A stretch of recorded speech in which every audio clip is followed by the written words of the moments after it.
Welcome to the inaugural edition of the World Food Forum Startup Innovation Award, powered by Extreme Tech Challenge. My name is Victoria Slivkoff. I am the Executive Managing Director of Extreme Tech Challenge, or XTC in short. Thank you for joining us from all around the world. I am so excited that you're here. The World Food Forum is an independent, youth-led movement and global network initiated by the Youth Committee of the Food and Agriculture of the United Nations, or FAO, with the goal of empowering youth to transform our agri-food systems to create a better food future for all. And Extreme Tech Challenge is the world's largest ecosystem and platform to showcase the world's most innovative, purpose-driven startup companies. We provide outstanding entrepreneurs with the rocket fuel to power their success. They are global visibility, access to venture capital investments, strategic partnerships with Fortune 500 companies, and world-class mentorship. And Extreme Tech Challenge was launched to address the UN Sustainable Development Goals. I couldn't be more excited about our formal partnership with the FAO to advance tech innovations for sustainable development on a global scale. Today, we're going to showcase 11 top ag tech and food tech startup companies from the Extreme Tech Challenge 2021 and 2020 inaugural class. They were selected from a rigorous evaluation process and emerged from a pool of over 5,000 startup applications from nearly 100 countries. These startups are organized in 4 competition categories: better environment, better life, better nutrition, and better production.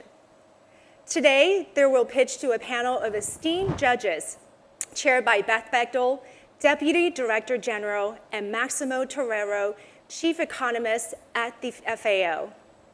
At the end of this program today, one winner of each category will be selected, and an overall grand winner of the inaugural World Food Forum Startup Innovation Award, powered by the Extreme Tech Challenge, will be announced. Catalyzing positive change in our agri-food systems also has major implications on fighting climate change. This makes our work here so much more far-reaching to create the impact in building a healthy, sustainable, inclusive, equitable, prosperous, and peaceful future. In addition to the Startup Showcase today, we will also have an investor panel on how best to accelerate the future of agri-tech. And we will see a number of engaging and informative and entertaining videos from partners on topics ranging from cooking to technology to music, but all innovative in their own ways. And now we begin with remarks from our esteemed keynote speakers: Beth Bechtel, Deputy Director General at FAO; Young Sohn, co-founder of Extreme Tech Challenge, Chairman of the Board of Harman International, and founding managing partner of Walden Catalyst Ventures; and Maximo Torero, Chief Economist of the Food and Agriculture Organization of the United Nations. Now, Beth, over to you. Thanks very much for the introduction, Victoria, and for the outstanding partnership between the Extreme Tech Challenge and the World Food Forum. Welcome, everyone, to the very first edition of these Innovation Awards. Innovative ideas can come from anywhere and from anyone. Innovation comes when a problem needs solving, when an opportunity is seized, and when a dose of creativity and tenacity is added. As we saw this morning with the amazing young researchers at the Transformative Research Challenge, innovation is not just about technology or new inventions. Innovation is also about new ways of thinking and working. The best of our future innovations will come from young people. And the World Food Forum Innovation Day is the day to give youth the space, the support, and the encouragement to explore their ideas and new ways of thinking, and to support them in the development and scaling up of new businesses. As we strive to transform our food systems, it will take everyone. And I am a firm believer that entrepreneurs and startups hold the key to unlocking real innovation. Startups are uniquely poised to act with speed and with agility. And in turn, they can have a more contextualized and even catalytic effect in deploying innovation. That's why I am so excited to put a spotlight on the startups that will ensure there is better production, better nutrition, a better environment, and a better life, leaving no one behind. This competition is about giving them the visibility and support they need to take their impact to the next level. And I hope that we can also inspire others to take a risk, bring your creativity forward, and start something new. I can't wait to see these pitches, and I know each startup and their teams will inspire us all. Victoria, back to you. Thank you, Beth. And now, some remarks from Young. First, I would like to thank our host, Beth Store, Maximo Torero, Khalid Bamba from the Food and Agriculture Organization of the United Nations and the entire World Food Forum team for inviting me here today. And a warm welcome to everyone in the audience for the 2021 World Food Forum Startup Innovation Awards powered by Extreme Tech Challenge. Strategic partnerships are the essential building blocks for fostering an ecosystem to identify, scale the most promising innovative technologies addressing the Sustainable Development Goals. As the Extreme Tech Challenge was launched to address UN 17 sustainability goals, I couldn't be more excited about our partnership with the Food and Agriculture Organization of the United Nations to advance tech innovation for sustainable development on a global scale. Our partnership with the FAO on the World Food Forum is anchored by our mutual commitment to empower the next wave of disruptive entrepreneurs who are harnessing the power of technology to drive the sustainable transformation of agri-food systems to end global hunger. We are currently in the fifth wave of technology evolution, an era driven by data and AI, which are accelerating the number of applications that can transform the agri-food industry. Today, we'll feature startups from the Extreme Tech Challenges for the outstanding entrepreneurship and promising potential to achieve better production, better nutrition, better environment, and better life. I hope our program today will inspire and motivate our next generation of entrepreneurs. Know that we support you on this journey. And my thanks to the UNFAO World Food Forum team for creating this fantastic event. To the jury, Beth Store, Maximo Torrido, and the entire judging panel, to our speakers and all of our entrepreneurs presenting today. I thank you for championing change, driving solutions, and creating impact. Thank you, Young, for these inspiring words. And now, Maximo, over to you. Thank you, Victoria, and also to Beth and Young. And I have said it many times, but I cannot stress it enough. We need youth to lead us forward, but together. Innovation is about staying relevant and finding new solutions. We are in times of unprecedented change, and old ways of thinking and problem solving will not get us to where we need to go. We need to adapt and evolve to be flexible to meet the growing challenges facing our food systems and the planet. And it is the youth who have the energy, the fresh perspective, and ingenuity to help us create the better food for future. It is essential that we give youth and young startups the platform, the connections, and the tools that empower them to fully realize the changes they want to see in the world. And the WFF Startups Innovation Awards are geared to do precisely that. But this competition is only the start of an expanding movement. It is the beginning of a long-term investment in innovation and culture. Please, don't just watch today. Get involved. Join us over the next 3 days. On Monday and Tuesday of next week, I implore you that you join on the youth action discussions that will pave the way forward and continue to build your skills and expand your knowledge with the many masterclasses that are still to come. And when you step out of this virtual forum space, start taking actions. Spread the movement in your community. Start initiatives locally. Take bold steps and create your own startups. I want to see many of you who are watching now enter this competition next year. Now, let's get started on hearing the pitches from these great startups, and let's move forward. Thank you. Thank you for the inspiring words, Maximo. And now, my warm welcome to the judging panel.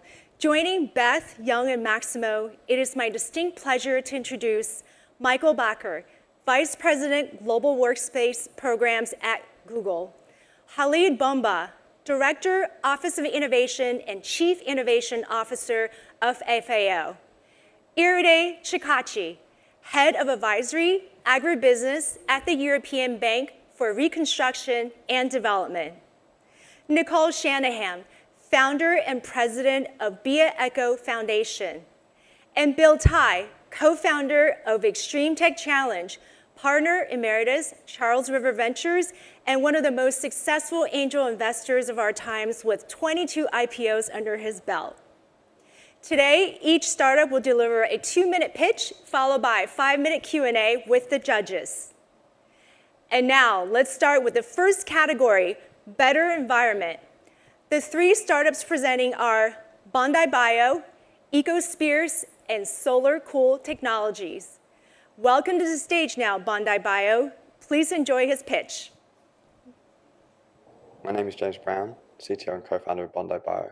We're a synthetic biology startup established in Sydney in 2018 to focus specifically on the solar biomanufacturing of natural products from bioengineered cyanobacteria, converting light, water, and CO2 into high-value compounds and chemicals.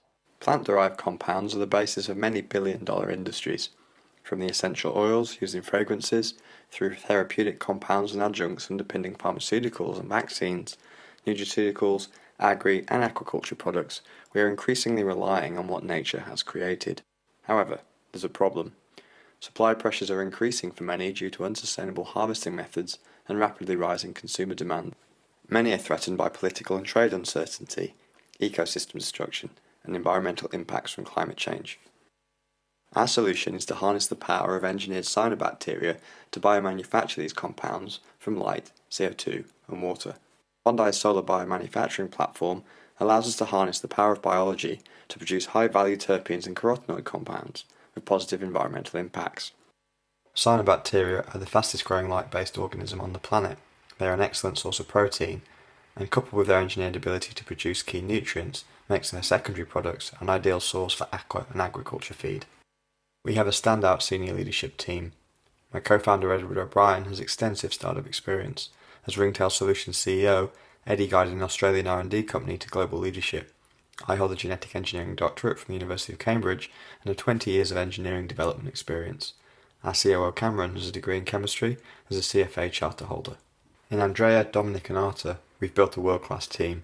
We've demonstrated over 1,000-fold increases in yield in our lead molecules and are now taking our solutions to production scale. We've gained industry traction, progressing a project funded by a large corporate to convert CO2 into high-value product. Bondi Bio, converting light, water and CO2 into high-value compounds. Thank you, James, for your presentation. Welcome. Hello everybody from Sydney, Australia. How are we doing? Great, terrific. Now on to the judges for your questions. Great. Now I'll start with it, Victoria.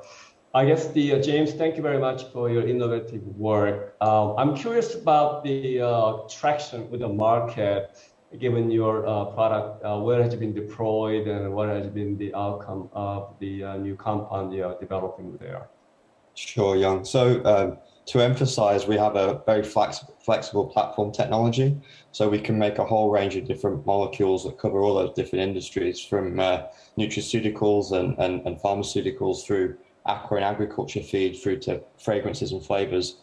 And we've gained traction in a lot of those different markets with large multinationals where we're trying to partner with them and provide them with sustainable supplies that aren't being disrupted by climate change, aren't being disrupted by habitat destruction.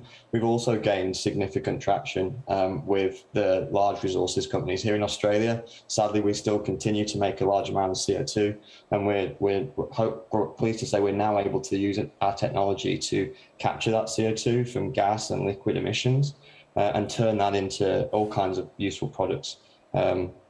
Across the food and feed and fragrance and pharmaceutical space as well. So we've seen both traction at the product end, getting into large multinationals and providing them with solutions, but also with a large number of resource companies and energy companies that are creating CO2 in their processes. Maximo. So you capture and you got the products to. Yeah, and I think that's the other point is that people are talking about dollars per ton. Some of these compounds we're making are millions of dollars per ton, thousands of dollars per kilogram. So we can make the economics work as well as the science. So that's exactly the question I have, the economics behind what you are producing. So what is your potential market? Especially still the market for CO2 reduction is not clear and there is not a clear price for CO2. So forgetting about the reduction of emissions, what will be your commercial market and your competitive level right now? So we work on the basis of compound creation partnerships. So we look at royalty-driven arrangements in a business to business. So we're actively partnering with companies in all those different spaces that I described, and we're looking to provide them with partly embedding manufacturing solutions with them so they can produce their own molecules, license our technology, essentially our software or our wetware, as we like to call it, that we program the biology to make the whole range of these different products for them. And so in that way, we can look at providing income through phase-based partnerships as we develop new strains of the cyanobacteria, as we take those to production scale. But ultimately, the way that our business becomes viable is that at thousands of dollars per kilogram into these large markets. I mean, astaxanthin's a great example. It's $1 billion market, underserviced by chemical methods at the moment, with an opportunity for us to go in and take a large chunk of that market. There is a lot of opportunity to create large revenues through that royalty-based arrangement. Question. James, what kind of intellectual property provisions do you have in place? So we started off by assembling a crack team of genetic engineers and biotechnologists, and we invested in building out a platform technology. And so we're building at the same time building out an IP portfolio that concerns methods for manipulation of these strains in a modular way.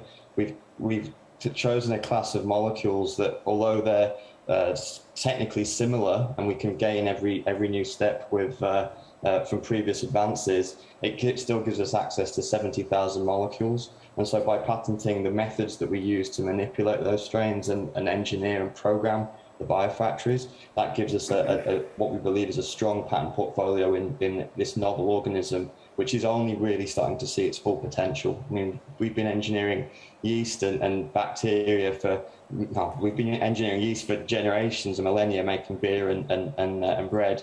We're now seeing a move to new chassis organisms, and we believe that using light and carbon dioxide provides all kinds of wonderful opportunities to live in harmony with our planet rather than continuing to destroy habitats and emit greenhouse gases.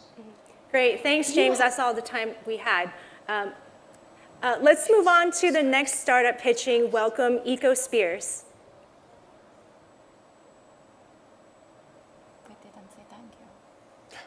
With our world now approaching 8 billion humans, there's never been a more critical time in history to restore the health of the air we breathe, the water we drink, and the soil that grows our food. Hi, my name is Ian Dormal, co-founder and executive vice president of EcoSpears. At EcoSpears, we envision a world where every human being has access to clean water, clean food, and clean air. We accomplish this mission by building disruptive green innovation that will radically create a better world by eliminating toxins from the environment forever. EcoSpears is the exclusive licensee of NASA-developed green environmental technologies to extract and destroy chemical pollutants from our soil and waterways forever. NASA Kennedy Space Center team members built this technology for good. So what problem are we solving? 94% of America's waterways are contaminated with disease-causing toxins such as polychlorinated biphenyls, dioxins, and PCBs and PFAS, threatening our food and drinking water supplies. These chemicals exist in virtually every major waterway, endangering wildlife, habitats, and people. It's not just a U.S. problem. PCBs and PFAS are a global problem. So what's currently being done to eliminate these toxins? Current remediation methods of landfilling and incineration are destructive to the environment and to clients' pocketbooks. Our technologies will extract greater than 99% of the toxins from soil and sediment down to a few barrels of contamination, thus displacing the need to transport toxic media to a landfill or incinerator while saving natural resources and preventing significant GHG emissions into the atmosphere. Our EcoSpears and EcoTerra technologies will extract toxins like a sponge from soil and sediment. Our EcoCube will destroy toxins in industrial wastewater, as well as drinking water and oil. Our technologies are mobile, modular, non-thermal, and non-combustion systems that will create client savings up to 50% while reducing CO2 emissions by greater than 90%. Ecosphere's major markets include federal and state agencies, commercial clients spanning across industries such as ports, international, and engineering consulting groups. Our company has enjoyed success in all its verticals. Ecosphere's team has 60 plus years of combined expertise in entrepreneurship, analytical chemistry, government relations, and engineering. Our team is uniquely well-resourced and qualified to grow and scale our company business model. In partnership with UN, Ecosphere is committed to meeting the 2030 Agenda for Sustainable Development. We invite all of you to join us in envisioning a world where everyone has access to clean water, clean food, and clean air. Thank you. Thank you, Ian from Ecospheres. Now let's go to Nicole for the first question. Hi, Ian. So do you foresee ever being able to adapt this to home units? Things that people can put on their own water systems, on their sinks? Yeah, thanks for the question. Whether it's in industrial or residential, drinking water and potable water and toxicity in those water sources are prevalent all across. So we see ourselves as a technology developer. We've built scalable and modular solutions more from the industrial, but we also see already thinking in the back of our heads how to scale this down. This is a very large problem. How do you deal with drinking water, especially municipalities that really are struggling to innovate and introduce new technology because of lack of budgeting? So we're always thinking about our next phase of how to create a smaller unit for a residential application. One question. So how will this work for smallholders? So you talk about a soil machine, but you didn't explain how it works to manage the soil, and especially when you are talking of small farmers. Yeah, so we do a typical soil washing technology process, and soil washing is not novel, but our process and what we do is we introduce water as well as a few reagents that can desorb the toxins off of the soil, get it into our reagent. And once it's concentrated in the reagent, we then process it via our patented EcoCube system. So we're destroying the molecules at the molecular level, but we're also able to really basically regenerate the reagent as well as regenerate the water for additional soil rinse cycles. So this allows us to get the cost project basis down. And we do this everything on site. So what we're really eliminating on the value chain of the remediation process is transport and disposal. And we're also creating a toxic volume waste reduction. So that's how we're able to achieve basically a significant cost savings versus incineration and transport and disposal. Ian, how you define your market in terms of geographies, specific countries you're targeting? What's your vision? It's a very good problem to have, but it's also a blessing and a curse to have a lot of places that we could go that are dealing with this problem. As an early stage startup, we have to be laser-like focused, and that's our beachhead market was polychlorinated biphenyls, PCBs. It's really what started the Environmental Protection Agency, created in 1929, used till 1979, but those PCBs are used all across the world. So how we really scale up, how does a small team scale, is we built engineering consulting partnerships, engineering joint ventures with major firms across the world. So it's allowed us to already do projects in Sweden and Guam, as well as Hawaii, California, Washington, and we're able to scale via revenue sharing partnerships at this point. Right, in the future, we see ourselves doing the licensing program though. Great, thank you. Let's go to Bill. Hi, Ian. What is the cost now of a deployment, and what is the, typical customer sounds like it's governments or provinces or state or local.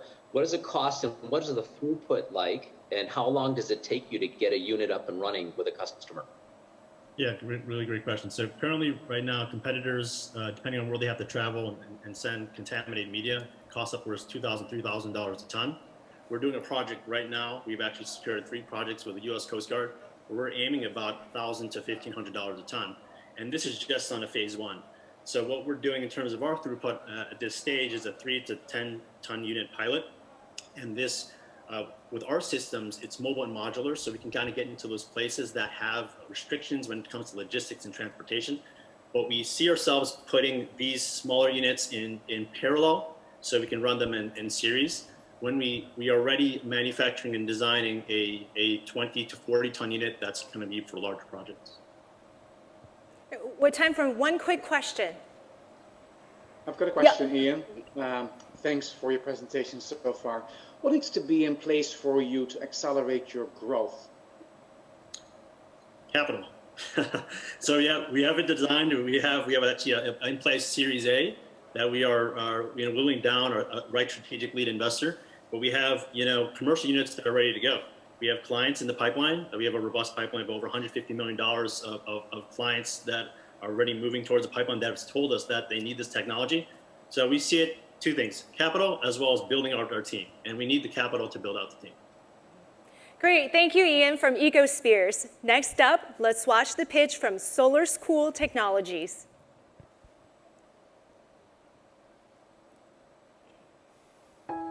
A third of the food produced in the world is either wasted or lost in the food industry supply chain. This should not be happening when more than 800 million people are currently starving. Wasted foods not only raise social or humanitarian concerns, but also pose a ridiculous environmental challenge. When food goes to the landfill and rots, it produces methane, a greenhouse gas that is more poisonous than carbon dioxide. It is estimated that food waste contributes more than 8% of the global green gas emissions after United States of America and China. Food waste accumulation majorly stems from farmers, restaurants, food trucks, flower stores, and market vendors. In markets, for example, it is sometimes difficult to sell all food products by the end of the day. One of the most effective and environmentally friendly cold chain has been developed by SolarChill Technologies. SolarChill makes, rents out, and even sells solar-powered cold storage space to organize groups of farmers, market vendors, restaurant owners, to enable them safely preserve their edible and unsold food for 21 days. During storage, owners of cold chain facilities require a market linkage to sell off stored food products at half a price instead of losing it all. This is possible through the use of our artificial intelligence chatbot called Linda.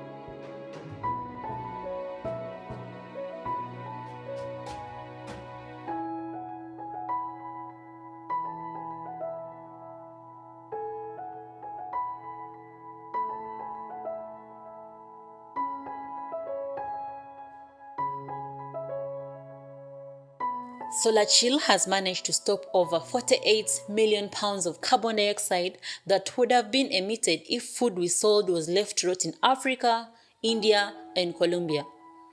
At the end of the day, we kill two birds with one stone.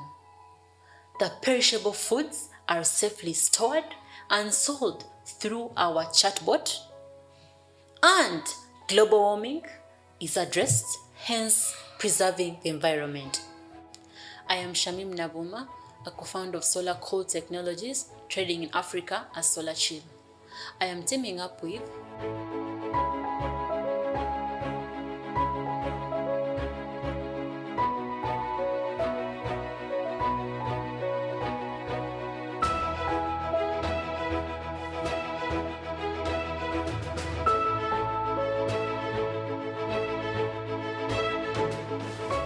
we are requesting for $10 million to expand SolarChill Technologies to more countries.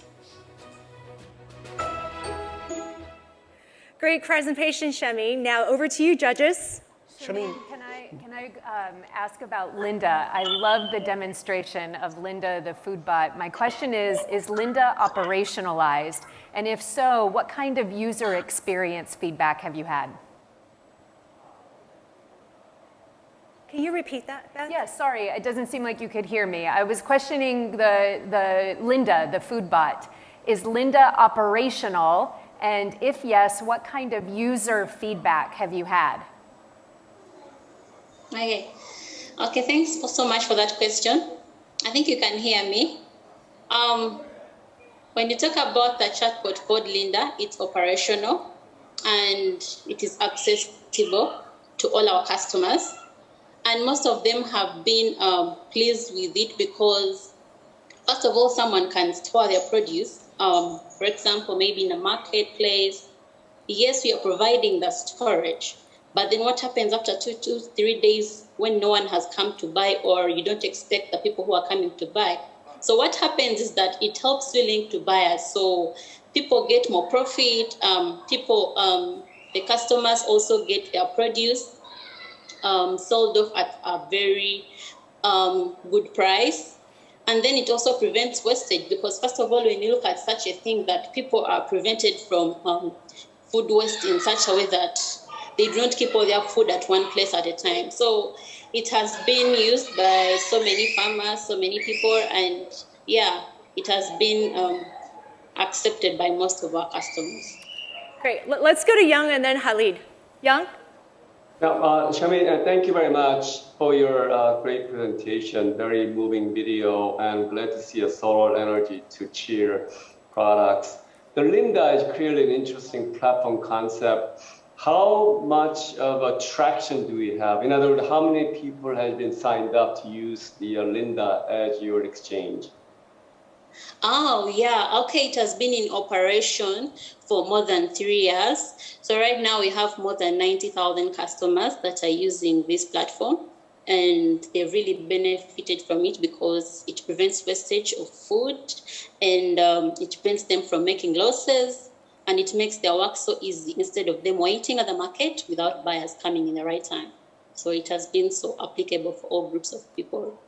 Let's go to Khalid. Shami, thank you for the presentation. I wonder, can you tell us a little bit about the affordability of the technology for small-scale producers? And do you have financing for that, or do you partner with financial institutions to make it affordable? Okay, thank you so much for that question. We work with market vendors in such a way that, and look at these are people that are living below, let me say, $2 per day. So what usually happens is that most of them usually rent out the solar-powered cold chain, whereby they pay monthly. And these people are usually in groups. So we work with the groups so that they can be able to remit some fees so that they can be able to store their produce. And then another thing is that we work with also financial institutions. These financial institutions empower these groups of women, these groups of customers, so they can be able to store their produce so that at the end of it all, they don't make losses. I mean, they are able to get profit of whatever they provide. So one question, how Linda crowds in information? Because you are selling high-value commodities, and high-value commodities have different attributes. So how Linda is crowding in information for the different attributes of those tomatoes or those mangoes that you are selling? Okay, this is what usually happens. Yes, people use the solar-powered cold chain system to store their produce. And then if people would want to buy, people are going to upload their produce onto the chatbots, and then whoever would want to buy it would be able to contact the customer and be able to access it. So what usually happens is that there is interaction between the buyer and the customer, and the goodies, if it is wanted, someone can easily access it at the price that they have negotiated at. Great. Thank you, Shaman, for your presentation. Thank you to the 3 startup presenters for the Better Environment category. Now, on to the pitches for the second category, Better Life. The 2 startups presenting are Hildrich Technologies and the Live Green Co. Now, please enjoy the pitch from Hildrich Technologies. I'm Dale Schilling, CEO and co-founder of Hildrich Technology. We developed a platform to help farmers buy affordable weather insurance. This is insurance against extreme climate events that local insurers won't cover: drought, frost, heat stress, too much rain. It's a $70 billion problem that affects hundreds of millions of farmers around the world. Traditionally, insurers base their premiums on broad geographic characteristics. Our software analyses the risk profile of the farm itself and provides pin drop pricing in seconds. Once you pay that premium, you're covered. And if that weather event occurs, your payout is fixed, fast, and guaranteed. The insurance is parametric, based on temperature or rainfall. It's based on algorithms, and it's automated, which reduces the variable cost and minimum contract size by 2 orders of magnitude. This opens up new customers for our insurance partners. They can diversify their risks across a wider area and enter new markets in months, not years, at a fraction of the cost. In return, the insurer pays us a percentage of premium revenues for our pricing, risk management, portfolio management, and settlement services. We launched in Australia last year, and in June this year signed with Mitsui Sumitomo Insurance, Marsh, the world's largest insurance broker, and Nutrien, a global farming supplier. We're now raising our seed round to expand internationally in unserved and underserved markets like Vietnam and Thailand. Whether it's in risk management, fintech, agronomy, or engineering, we have the right team to make it happen. Climate change means catastrophic weather will hit our farms now more than ever. Let's give farmers the tools they need to manage their weather risks, and with that, greater peace of mind and financial resilience for them and the communities they live and work in. Thank you. Great, thank you, and welcome, Dale. To you, judges, for questions. I see Young has his hand up. Yeah, I'll start. Hey, Dale, good to see you again. Hi. Yes. Yeah, I'm just curious about the traction that you have with your product. And also, it's an interesting debate around having insurance changes the behavior of farmers and others that are just defaulting to insurance rather than taking more proactive actions so that they can be able to protect from the worst case. There's two different questions. One is around behavior change that to do with this tool they are providing you to cover insurance. And the second one is around the traction with your platform that you offer, like I just asked.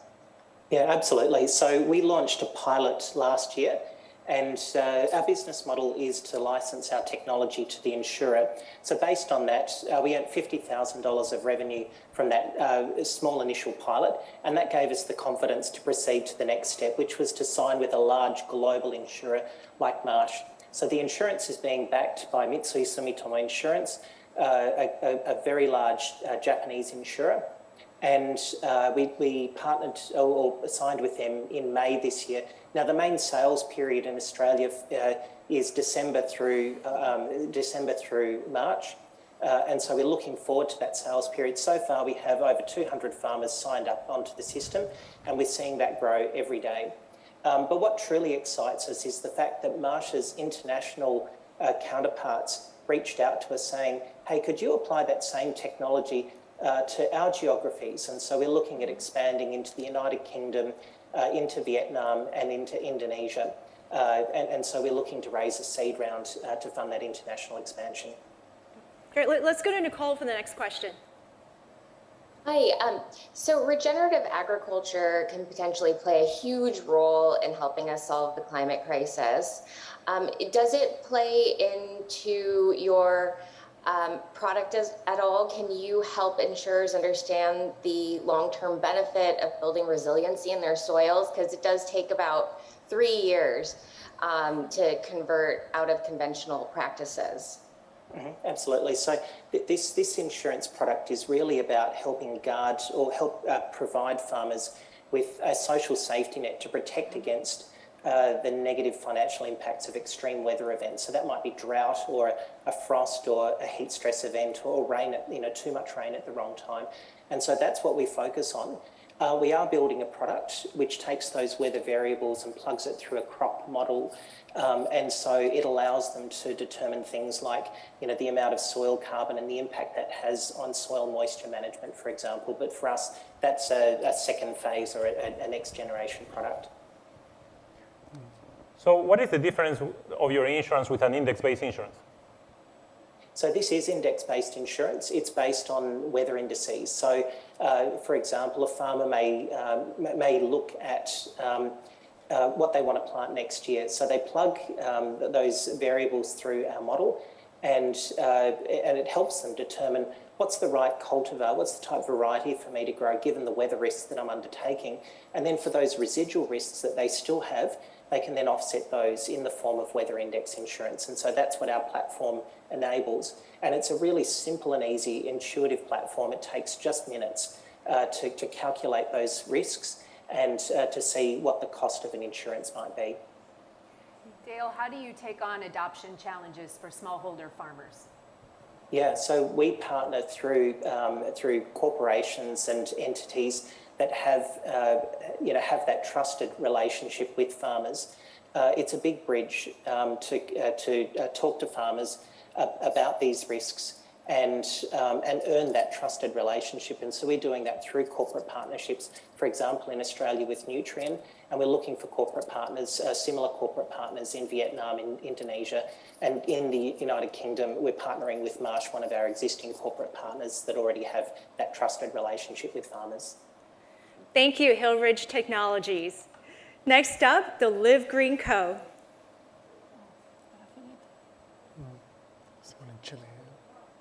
Hi, welcome to the Plant Revolution 2.0. I'm Priyanka, the founder at Live Green Co, and Sasikant is my co-founder. We are so passionate about sustainability that we moved to our pilot market, Chile, 18,000 kilometers without knowing culture, people, or have any connections. And we also became minimalists. All this started because our family adopted a baby and we realized that the food in the supermarkets are ultra-processed and unhealthy. Did you know 70% of our diets today, including the plant-based ones, are filled with synthetic and ultra-processed additives that are causing cancer, immunity issues, heart diseases, and increase in mortality rate? So we want to usher the Plant Revolution 2.0 and reimagine every product in the supermarket aisle at scale using technology. So we are building Charaka. Charaka is our proprietary technology platform that blends ancestral wisdom with biotechnology and machine learning and replaces all the animal, synthetic, and ultra-processed additives in our food with 100% natural plant alternatives at 10x the R&D savings at scale. Using Charaka, we already replaced all the additives, eggs, milk in our ice creams and launched the world's cleanest ice creams in just 90 days. We want to be large-scale change agents by collaborating and not competing. And that's the reason why we are licensing our product formulations through a B2B approach. Because we all know that the world is in a race against time. And building a CPG brand is capital intensive and time intensive. We have already validated Charaka with Sigma Alimentos, the biggest food manufacturer in Mexico. And in blind test ratings, the Charaka formulation got 2 points higher than the original on a scale of 1 to 9. We also proved commercial potential of Charaka by launching product lines in our own market, in our pilot market, Chile, and we started taking market share from Nestle. We have done all this with less than $500,000 US in spend, and we grew 10x. And we are well poised to create a large-scale impact by 2030 for better life by adhering to UN Sustainability Development Goals 3, 8, and 12. So let's live green, and let's start now. Thank you. Thank you, Priyanka. Nice presentation. On to the judges for your questions. Khalid. Thank you for the presentation. It seems like your business model has both a licensing aspect as well as promoting your own products. I wonder which one of these two paths as you see as most promising for your long-term sustainability and profitability. Thank you so much for that question. So as an initial bootstrapping startup, we wanted to showcase a tangible outcome of the technology solution, and that's the reason why we launched our product line in the Chilean market, and that is only for showcasing for the algorithms to learn and understand in real scenarios. But to be large-scale change agents, the way we see the business going is the B2B licensing approach, where we license our product formulations to retailers as private label solutions and help food manufacturers go globally to be able to reformulate their existing product lines and partner with ingredient companies to sell them those alternatives to the synthetic and ultra-processed additives that they are currently using. So the reason we do that is we've seen that if we have to go by the B2B approach, we're able to create large-scale impact globally and really impact, and like our vision is to be affordable and available food technology globally. And to be the Intel inside of the food industry, it's so important to partner with already players who have the reach to reach almost every household in the world. Which products you're concentrated on now, and where is really the vision? Which products in the future you might be seen as the more promising for your company? Sure. So as a company, as a food technology company, initially we are looking at the alternative protein and alternative dairy space. But as a product or technology pipeline, we have researched what is the maximum used products in CPG by every household, and that is over 30 products across 25 geographies. And that's the reason why we have chalked out this pipeline, and we are going category by category. Okay. How big is your team, and what are some of the unique skill sets that they bring? So our current team size is a team size of 14, and we are currently in our pre-A round to be able to increase the size of the team to 40. The current breakout of the team is that we have 7 people who work on Charaka, which is our technology, and the other part of the team is to commercialize, to add strategic value and build the brand Charaka globally. Thank you, Priyanka. Thank you for your presentations. And that wraps up the first 2 categories, better environment and better life. Let's now take a quick break to tune into an inspiring story from our partners at the FAO and EBRD, followed by an investor panel discussion on accelerating the future of agri-tech. And come back, I'll see you on the other side of the break for the second half of the Startup Showcase.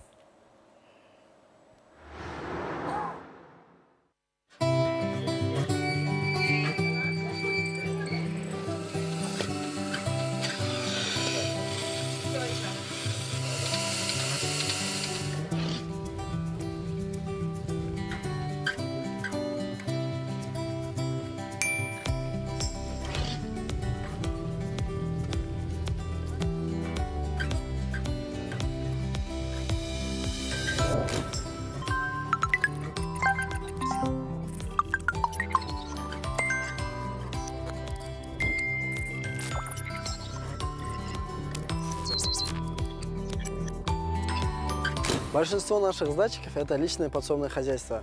Управлять сотнями поставщиков с помощью листка бумаги и ручки – это очень сложно. Теперь, когда у нас есть интерактивная система, все стало проще.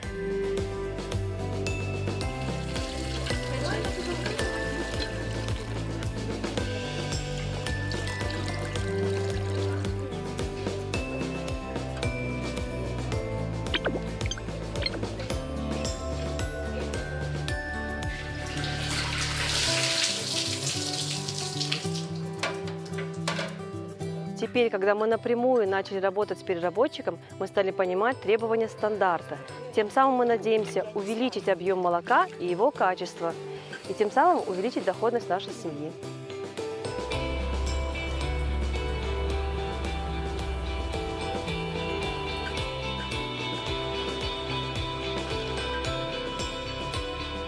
Мы знаем, что для того, чтобы обеспечить поставкой молока в будущем, просто собирать в сельской местности молоко недостаточно.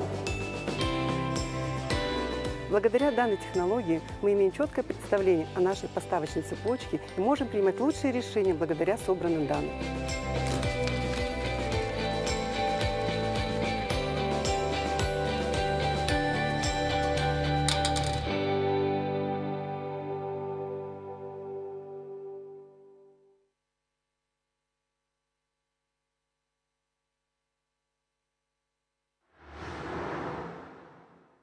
Hello, everyone. Thank you for joining me today in the discussion on accelerating the future of ag tech. My name is Victoria Slivkoff. I am the Executive Managing Director of Extreme Tech Challenge. We are the world's largest platform and competition showcasing the world's most innovative, purpose-driven startup companies, and we're active in over 100 countries. Today, we're going to dive into emerging ag tech and food tech trends that have the potential for positive social, economic, and environmental impact, and also how public-private partnerships can be leveraged to build sustainable food systems. And lastly, how do we best work together to inspire and equip young tech entrepreneurs working to achieve food security. So with that, it is my distinct pleasure to host this conversation today with my guests from the corporate, investment, and entrepreneur community. Please join me in welcoming Lars Reger, who is the Executive Vice President and Chief Technology Officer at NXP Semiconductors. Pablo Gomez-Trenor, who is a prolific investor and co-founder at The Lab Ventures. Yelena Erker, she's the Associate Director of Agribusiness at the European Bank for Reconstruction and Development. And Mustafa Dial-Haq, he is the co-founder and AI researcher at the Kwafu Foundation. Mustafa is also a World Food Forum champion, an outstanding youth innovator working to increase the visibility and reach of the incredible work that we're doing in terms of elevating the visibility and solution finding related to agri-food systems. So welcome panelists. Thank you for joining me today. Hello, thanks for having us. Terrific. So I want to kick off on this topic.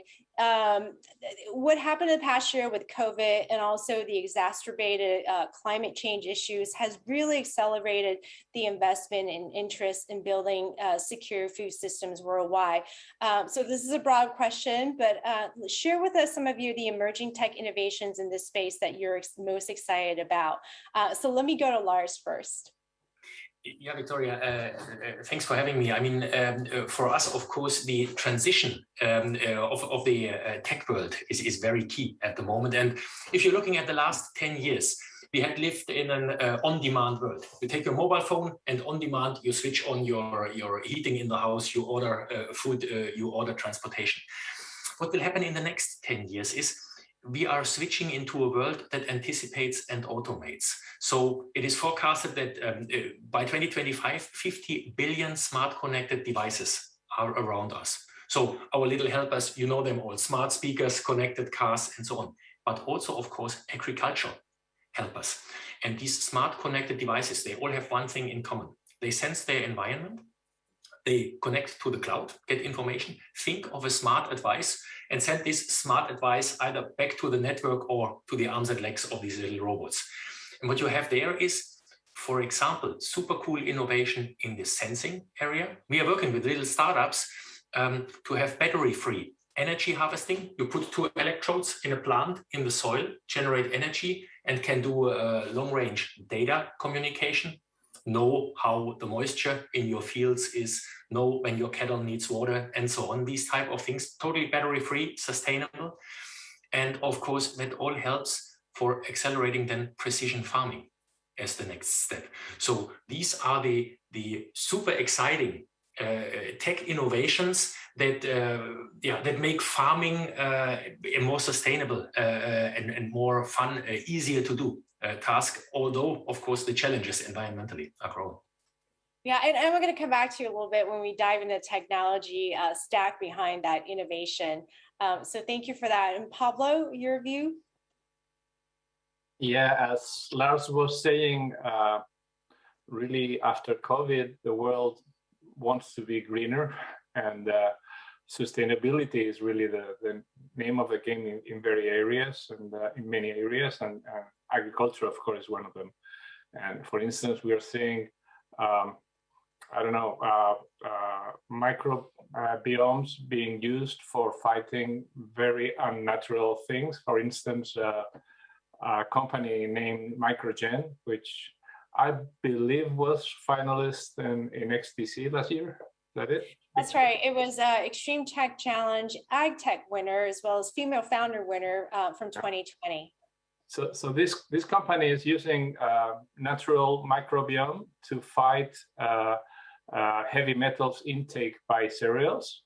So this is very exciting. It's been used already in 25 Chinese provinces, and such things are happening now and did not happen 2 years ago. Mm-hmm. That's terrific. And Yelena, from a banker perspective, what are some of the projects and innovations that you're funding that's top of mind for your organization? Thank you for having me. So we are increasingly looking into our clients investigating all these new technologies, even in EBRD regions, including precision agriculture. From the investor point of view, where we have seen a bigger traction over the past few years, specifically driven by COVID, is clearly food delivery, where a number of our traditional retailers are innovating as well as alternative proteins driven clearly by health, environment, and animal welfare issues, where we also have a massive drive from new generations, millennials and Gen X. So this is where we have seen a bigger traction and also a deal flow for now.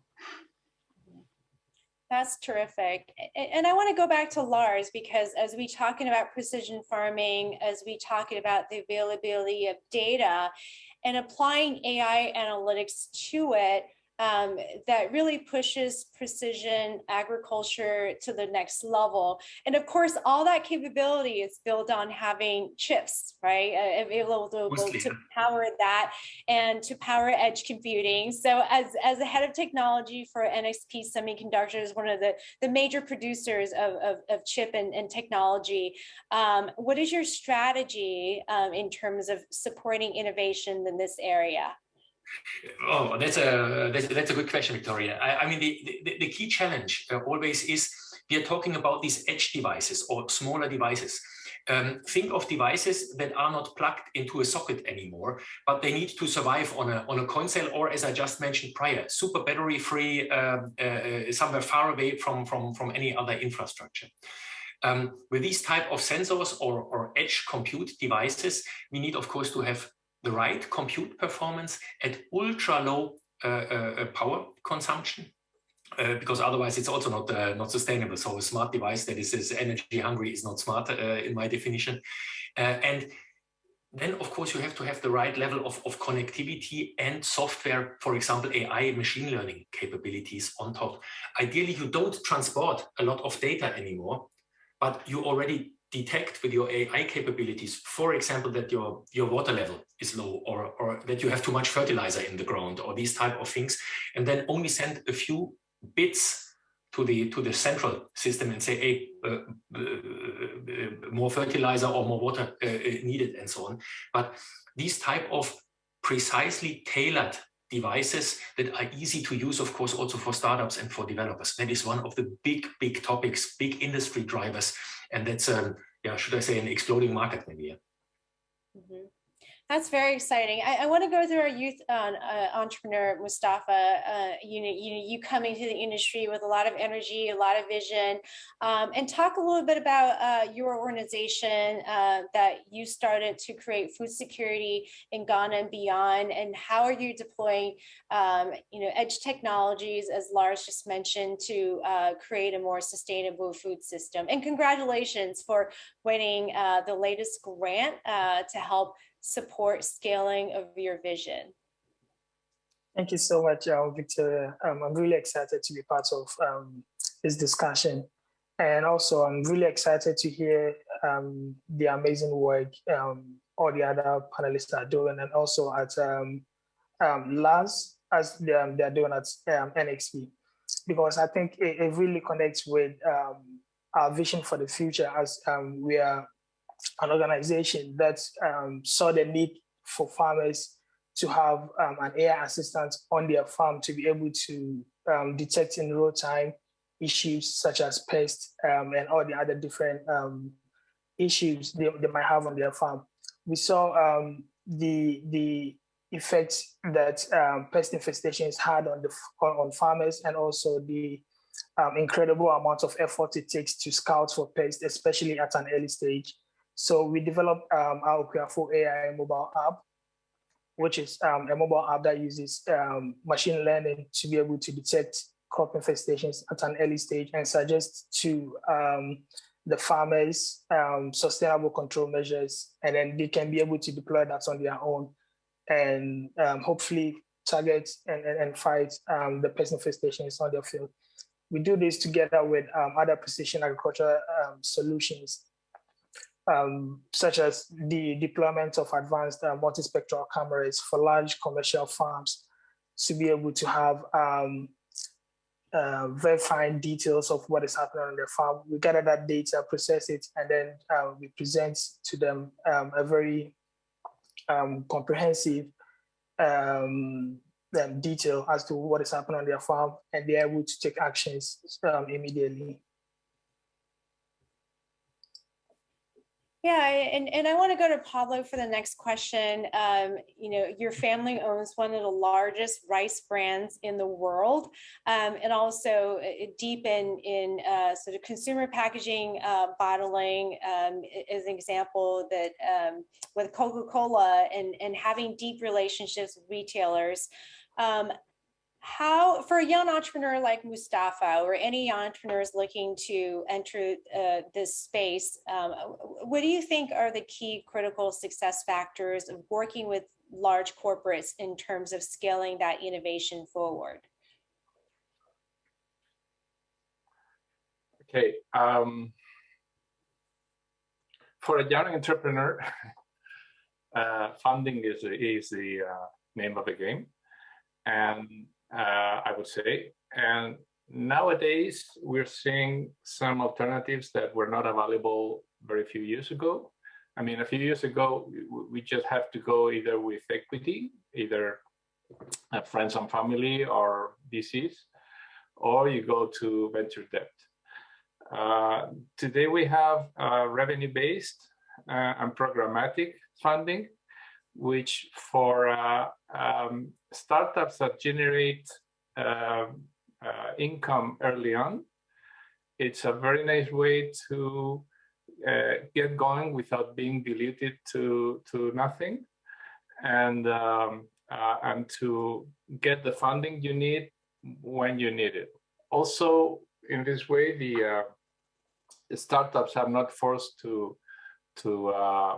grow like rockets, because when you go, you know, round A, round B, round C, every round wants to multiply by 4 or by 5 by the next round. So you're forced to grow 4 times, 5 times every year.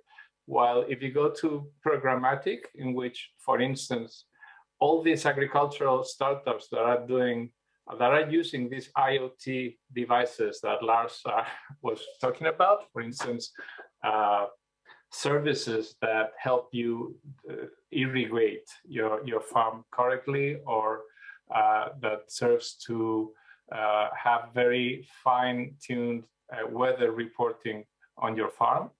These kind of services can be tied to financing, so that every contract that is signed gets its own financing. Mm-hmm. So that way, you know, every dollar is put to work. So and you're not forced to grow like crazy. So I think that's very exciting for new startups. Victoria, if you allow me for one quick addition to what Pablo said, I mean that he's spot on, of course. The funding is the key topic. Beyond that, what I see is there is a couple of startups who are tech focused.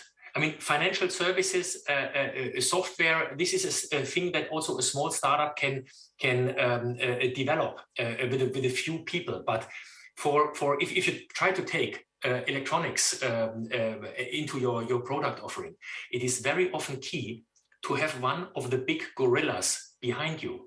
So what we did with these little startups that are energy harvesting out of the plants, I mean, this is our chips. A couple of our engineers, even in a weekend work, they are passionate about that stuff, and they start helping these startups getting their tech offering together, because otherwise they can easily go in the tens of millions what you need to prepare your tech. So that the tailwind from these big gorillas like us is very much needed. And a lot of us big companies are keen on giving that support. Look at NXP. I mean, we have 26,000 customers. I have no clue what Mustafa and his ecosystem or the innovators around us, what they are coming up with next. But I can, of course, try to invite them, come to us, play with us. Here's my Lego blocks, and you please compose what you want to do out of that, and run it into the market. And that is a very, very fast-paced and upcoming way of, as Pablo said, there's a new upcoming dynamics in this ecosystem. And that is what we are pumping our own energy. I think this is so refreshing to hear. And Lars, this is your open invitation to, innovators out there, whether young or old, that's looking for corporate partnerships and leveraging those relationships in essentially looking the best way to utilize your core technology, right? And so it's an invitation to play, right? I mean, and this is what the big corporations have to send out there. Absolutely. Yeah, that's terrific. So everybody who's tuning in, there's an invitation that NXP is ready to partner. Yelena, from a banker point of view, you have a purpose-driven mission as well, supporting development. As you and all of us know, some of these investments can be very capital intensive outside of sort of the SaaS play that Lars talked about. How are you thinking about leveraging the financial resources and be creative in terms of restructuring financing models to support these entrepreneurs? Thank you for this. So in essence, EBRD has a very wide range of products that it can offer, clearly equity, debt, quasi-equity as well. Majority of our business is still with the already kind of companies that are not in a startup phase, but we also have a dedicated VC arm where more early stage companies can be financed as well. And also as agribusiness, we are increasingly looking into this space. So we recently actually participated in both Series B and Series C. We haven't really gone to Series A yet. But what is really encouraging is that we see that all our already established agribusiness clients are connecting to startups as well, and are similar to what Lars said, are trying to help out. So making also financiers' job slightly easier when it comes to funding young entrepreneurs and startups in this space. And in terms of geographic coverage, can you talk a little bit about what you support? Yes, so we are we are funding companies in Central and Eastern Europe, Northern Africa, Turkey, and Central Asia for now. So this is pretty much where we can, as long as the project has use of proceeds in those countries, we could support different enterprises coming in there. Mm-hmm. I want to touch on the framework of public-private partnerships and the triple bottom line. And I know, Lars, you're very experienced in your scope of work, right? And leveraging those relationships, understanding what the regulatory landscape looks like to help bring these technology to fruition. So can you give us a couple of examples, maybe best practices, how we should think about approaching public-private partnerships in going, thinking about achieving these ambitious goals? Yeah, PPPs are, of course, a fantastic door opener, tailwind for startups. I have to give a little warning.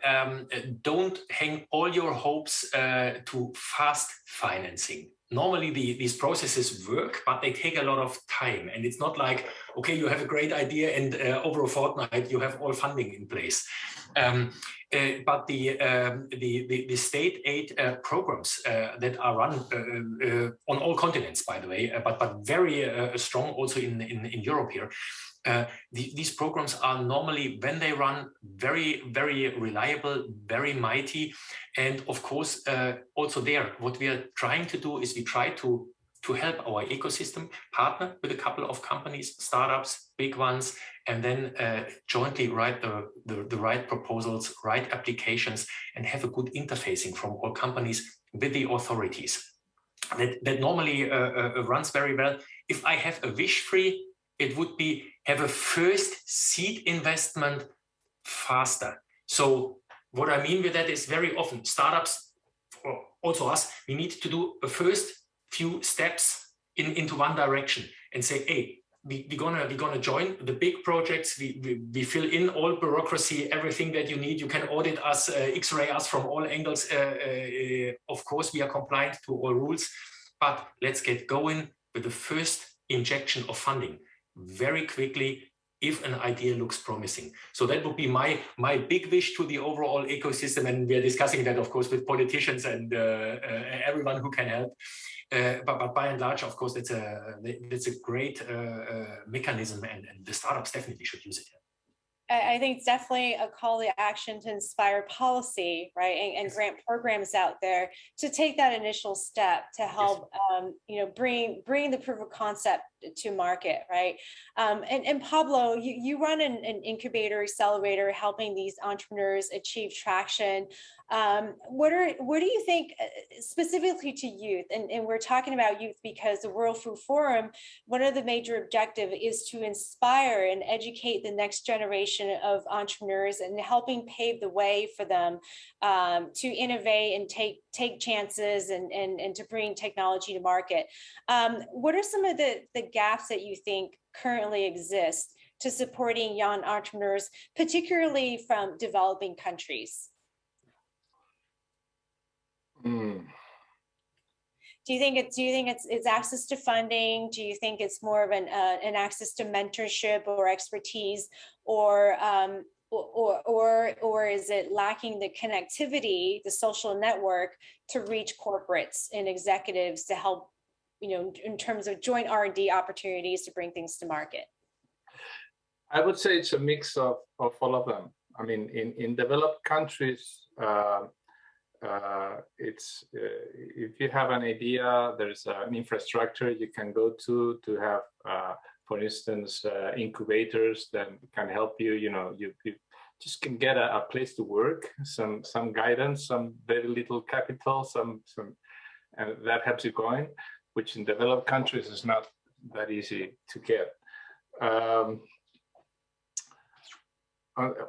Sorry, what was the second part of your question?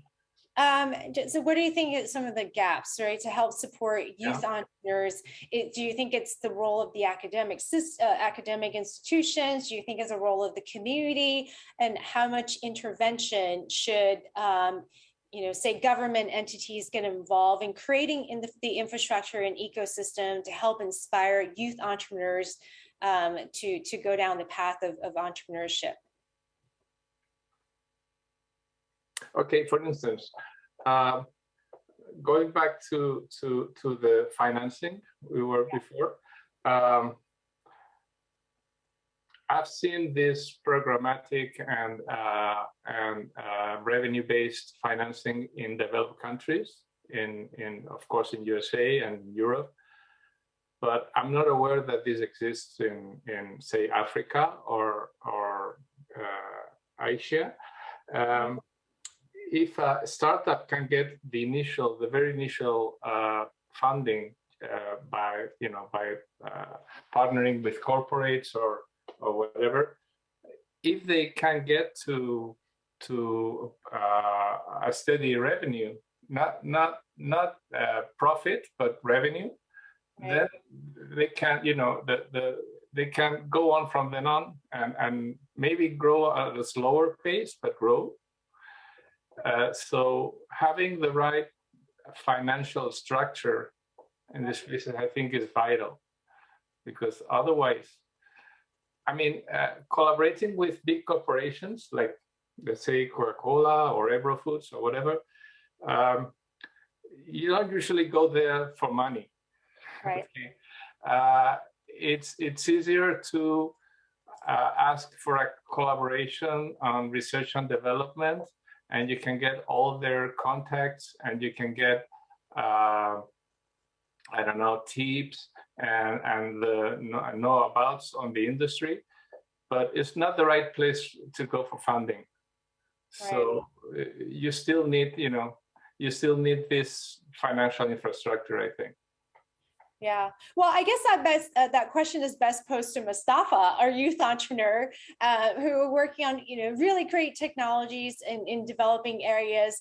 What can we do as a community to better support you and many more Mustafas that are inspired to build really cool technologies that secure a more sustainable future?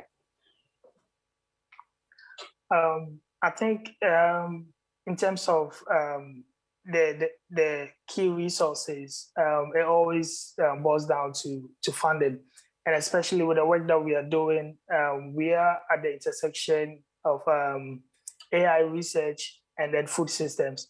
And there's very little funding funding opportunities available for this space. I think if more investors, if more institutions, if more funders would look in this direction to fund startups that are working at this intersection, doing AI research and then food systems as well. I think that would really open up to a whole new lot of opportunities for us. As a World Food Forum champion, what does the World Food Forum mean to you, Mustafa? I'm really inspired by the vision of the World Food Forum, and also the work that we are doing here that connects with our vision as well. And also in my position, I tend to work with a lot of youth around me. So using that same inspiration, I think we can really, as a World Food Forum champion, I can really get to the ground, to the farming communities, the schools, and basically everywhere that youth are, to work with them and share this inspiration, and also, just basically discuss and try to come up with ways we can develop a more further sustainable future. And as a representative from Extreme Tech Challenge, the world's largest platform and startup competition for tech for good, I hope that I can be of help, and our platform can serve as a global community that brings together startups and big corporations, VCs, policymakers, universities, philanthropists, and researchers, so that we can create these infrastructure to support amazing entrepreneurs like Mustafa. And we want many more Mustafas that are working together to build and secure a sustainable food future. So thank you so much for sharing your thoughts, your energy, and your enthusiasm on this topic. I've learned a lot, and I hope that you all enjoy this conversation. Thank you. Thanks. Thank you very much, Victoria. Thank you. Great, and now we're headed back to the second half of the Startup Innovation Award. Welcome back to the second half of the pitch showcase for better nutrition and better production. For better nutrition, the startups presenting are Amine Proteins, Boost Biomes, and Pebble Labs. Let's start with Amine Proteins.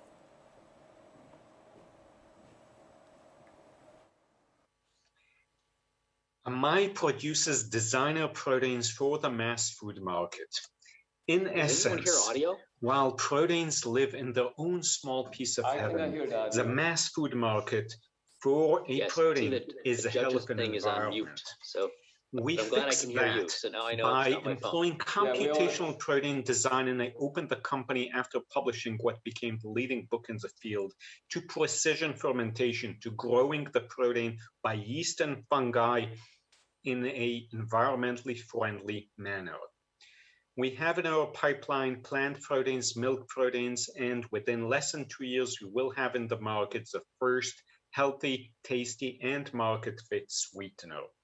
We have made numerous products, from a hot cup of tea to ketchup, where we have 70% less sugar, and we did that with our numerous collaborators, in doing that without affecting the taste, because taste is the king, and we have a super taster professional panel to check that we are totally identical in taste to the full sugar product. Because sugar is not only the world's worst non-communicable disease health challenge, but also a sustainability challenge affecting hunger, contamination of air, land, and sea, and the lower socioeconomic classes, with the 8 categories of sugar reduction failing in taste, cost, health, and product fitness beyond 30% sugar reduction. Now, in nature, you have already sweet proteins, which are healthy and are up to 3,000 times sweeter than sugar, but they are not fit to the market. We lowered the cost, so they will be cheaper than sugar in sweetness unit. We increased their stability and made their taste profile just like sugar. We are doing that with our amazing team, 9 PhDs and several people who were CEOs in the past. In the last year, we got $13 million infused into the company with our amazing investors. And to sum up, we thank you for a healthy sugar substitute and happy to answer any questions. Thank you.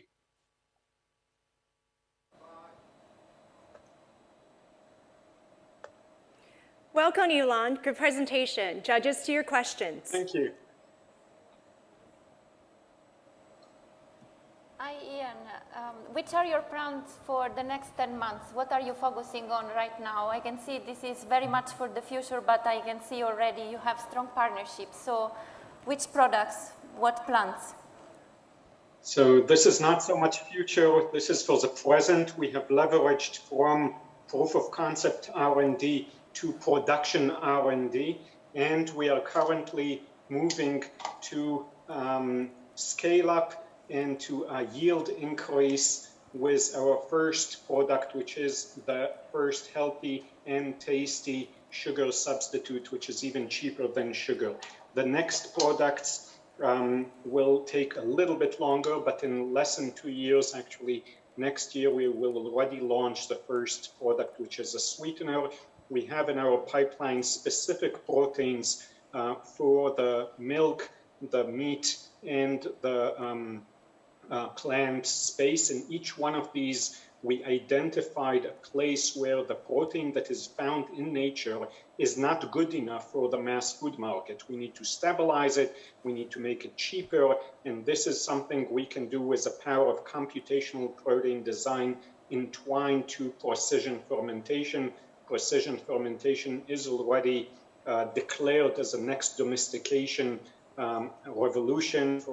Even in sweeteners, stevia by precision fermentation is half the cost of stevia from agriculture. Great. Let's go to Young for the next question. Hello, Ilan. Thank you very much for your great presentation with a very diversified management team and the board. So the question for you is that it looks like you have a huge opportunity in front of you. So I'm interested in your priorities about go-to-market model in terms of where you want to go first and what your business model is. Thank you, Young. And since we last met and drank together some of my sweetened beer, we have done really a lot of progress. The go-to-market is split as a branded ingredient to catch the maximum volume. We're looking for a B2B and B2B2C market. We may have also a small component of B2C in order to establish the branding. We are working with numerous multinationals and have already received from repetitive fee-bearing agreements over $500,000, which we are now will get much more. PepsiCo, Danone, Ocean Spray, and others. And you can see on Ocean Spray's website the joint press release with them. So on one hand, we have in-house a flavor house, and we don't think that we can make a cranberry product better than Ocean Spray, but actually in the prototype level, we do it with our amazing sensory professional panel, and then we do the tech transfer to them, because it's not just enough to sell white powder. You need to show our partners that we can really make a product that is 40, 50, 70% less sugar without people notifying that it's not the same case. So I think most of the sales with toll manufacturers, we don't need to put too much into infrastructures. There is today access, food grade fermentation capacity, and then sales to the big companies with a food value chain of ingredient companies and large multinationals. But also consumers are very important. We've already done consumer studies in 3 different countries with 2 different collaborators. So I hope in less than 2 years, you will be able to taste what we do. So why actually invest in your company? This is a very competitive market, and my assumption will be that the margins will go down as competition increases. So why should I invest on you? So today, there are 8 categories of sugar reduction, but none of them enable over 30% sugar reduction without affecting cost, price, which is important, but also taste and market fitness stability. We are the first to do that because we are the first to put together a computationally designed protein which is much more stable, much more tasty, and is produced with a cheap method of precision fermentation. There are no other companies that mix together these components, and that comes along with our food technology team that is led by Sam Marco, former CTO of SodaStream that was acquired by PepsiCo, to give a real prototype to our collaborators. So I don't see, I'm happy to discuss competitors, and every company that does sugar reduction is a competitor, but we really do a radical solution, a moonshot according to the X definition of a moonshot, taking a huge challenge with breakthrough technologies to produce a radical solution. Thank you, Amai Proteins. Now, next up, let's welcome Boost Biomes.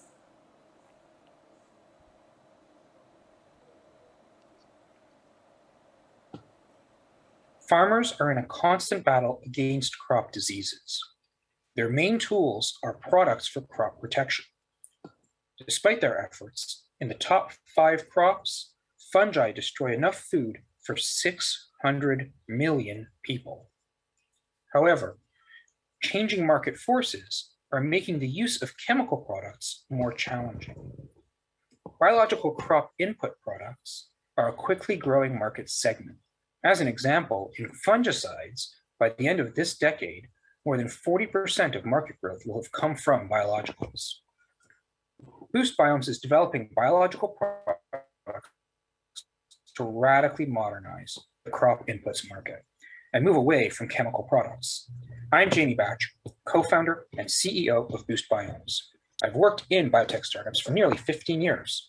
Our Series A was led by Yara International, the global crop nutrition company. Boost's proprietary technology allows us to understand how microbes interact and to design multimicrobial products to address challenges. Our robust product pipeline includes crop inputs in markets collectively valued well over $100 billion. Partners generate the products via fermentation, and additional partners distribute the products. The first product will be manufactured at scale and distributed in the US by International Flavors and Fragrances, IFF. This division was formerly part of DuPont and makes and sells $2 billion worth of biological products annually. Over a dozen additional channel partners are currently testing the product. It's Boost's vision to develop many more products to address key challenges in food abundance and waste, food safety and security, and to enhance the food grown using our products. One more thing, olives in Southern Europe and bananas globally are greatly threatened right now by diseases that have no treatment. Our second product prevents infection from the causative agents for these and many more diseases.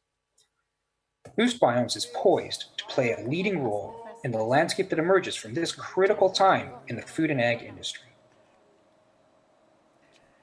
Thank you, Boost Biomes. Welcome. Nice presentation. Now on to the judges for your questions. Jamie, thank you for the presentation. I wonder if you can tell us a little bit about how you think about your biological products suppressing natural enemies and pollinators, because I suspect that that's an issue that you must consider. Well, we're not targeting pollinators. Really, it's only the natural enemies, as you said, of the plants themselves. And so our approach is to use microbes that naturally occur in the environment, and then we use that to isolate and develop new products that are those microbes that we just then add back into the soil or onto the crops, which prevents those diseases from occurring. Young, you have a question? You're on mute. Yeah, unmute myself here. Yeah, Jamie, thank you very much. It's a great pitch and very interesting on this concept of biome. How well understood the way the biome works in terms of providing this protection that you talked about earlier? Again, so the microbes that we use as our products naturally occur in the environments. We have a technology for understanding how they all interact. So we bring the microbes into the lab, the whole microbiome. We develop that understanding of the interactions. And then based on that understanding, we're able to isolate and manipulate those microbes to put them together to form a new product. The multimicrobial products are more effective, they're longer lasting in the environment. They're, when you ferment them together, you get more product, it's more stable, and co-fermentation leads to a more effective product as well. So Jamie, when you're doing that, what I understand is very much of a lab process. How do you automate it and how do you sort it so that you can be able to find the right match? Because I think that's one of your key ingredients, I guess, for enabling this. Yes, that's exactly right. And thanks for pointing that out, because that's really important. The underlying technology is a key part of this whole process. It involves bringing the whole microbiome into the lab, splitting that microbiome up into thousands of subpopulations, and then using advanced DNA sequencing and analytics to understand those interactions. The technology was identified and developed at the Lawrence Berkeley National Lab in Berkeley, California, by my co-founder, Adam Arkin, who's a professor at the Berkeley National Lab and at UC Berkeley. There's intellectual property. It's actually a published patent at this point, an issued patent at this point, where Boost has an exclusive license to the technology. Let's go to Nicole for the next question. Are there any safety studies going on as to impacts on human health? Absolutely. As part of getting this product to market, it has to go through EPA registration, the Environmental Protection Agency here in the US. Excuse me. And so we've actually done all of those studies already, and we've submitted the dossier to the EPA for evaluation. We didn't identify any major concerns, and we expect it to go through in a pretty straightforward manner. Great. Thank you, Jamie. Thank you for your presentation from Boost Biomes. And now, the last startup to present for this Better Nutrition category, let me invite Pebble Labs to the stage. Howdy, my name is Rebecca White, and I'm CEO of Pebble Labs. Losses to diseases and pests in food production are substantial. Globally, it's estimated that up to 40% of yields are lost every year. These losses directly affect food security, farmer livelihoods, and national economies, and they inhibit our progress towards zero hunger. These problems are made worse by climate change. Before I worked in biotech, I was a farmer, or at least I grew up on a farm that grew cotton, cattle, and peanuts. And I remember so clearly the year that our community planted BT cotton, and walking with my grandfather in fields of regular and BT cotton, looking at bowls, comparing, and the wonder and amazement that he expressed at the difference. I experienced firsthand the impact that biotechnology can have on crops and, more importantly, the lives of farmers. The team at Pebble Labs is working to bring new biotechnology applications to farmers to ensure their success in the fight against diseases and pests. Pebble Labs was founded to create safe, effective biological solutions for sustainably protecting crop yields and quality. Our first products target viral diseases in shrimp and vegetables. We're doing that by harnessing naturally occurring microbes from crops, either plant or animal, and then using them to deliver RNA-based protection against the diseases and pests that we're targeting. Our computational biology and bioinformatics platform allows us to design RNA molecules with high target efficiency and extremely low chances of off-target impacts. We isolate, identify, and characterize microbes from the microbiomes of crops of interest and then engineer these microbes to express our precisely designed RNA molecules. The result, directed biotics, is put back into the crop as a living biofactory for RNA-based protection. RNA is continuously and systemically produced, giving crop protection against the target disease or pest. The result is a crop that is protected with biotechnology that is not itself genetically engineered. Pebble is balancing the benefits of biotechnology for farmers like my grandfather with consumer concerns about biotechnology and products that provide yield and quality protection against diseases and pests in food production. Thank you so much for your time. Thank you, Rebecca. Welcome to the stage. To you, judges, for your questions. Rebecca, could you give us a little more explanation of the business model itself, whether or not this is focused exclusively on direct sales of some kind to farmers or if there are licensing agreements with commercial input suppliers? Of course. So we actually do have agreements with suppliers. On the shrimp side for aquaculture, we have an agreement with Verbac, which is one of the leading aquaculture health companies in the world. And that is a co-development agreement as well as a commercialing license agreement. On the plant side, we have an agreement again with a commercial partner. That particular partnership is not yet public. And so the idea is that we work with global partners who are already making products to co-develop our directed biotics technology for inclusion in those products. Bill, on to you. Yes, wonderful story. I'd love to know more about how you went from the farm to building an RNA team. So tell me a little bit more about the team and backgrounds and a little bit more about, I guess, commercial traction and kind of size of revenue and things. Sure thing. So our team is made up of a variety of different backgrounds. We have folks that are computational biology experts, RNAi experts. We have agronomy experts, plant pathology, shrimp pathology experts, and we've brought them all together with a focus around creating this product. In terms of the company, we are currently pre-revenue. We are in pre-commercial development phase with both of our partners, and so we don't yet have revenue. Rebecca, I wonder if you can tell us about any biosafety risks that you've considered in your technology and how you're thinking about addressing them? Absolutely. So that's one of the things that we look at very closely with our computational biology platform. So all of our microbes have their genomes entirely sequenced. We're looking for things like potential toxins. We're looking for natural antibiotic resistance. And if those things are present, we may either screen that microbe out of our process or remove them through genetic engineering. We also look at the RNAi trigger molecules and whether they impact the host gene expression. Again, this is through bioinformatics and computational biology. And then for products that we have in our pipeline that are going to be targeting insects, we actually look at the genomes as well of beneficial insects to see if there's any crossover. Any other questions? Yes, Rebecca, this is Young.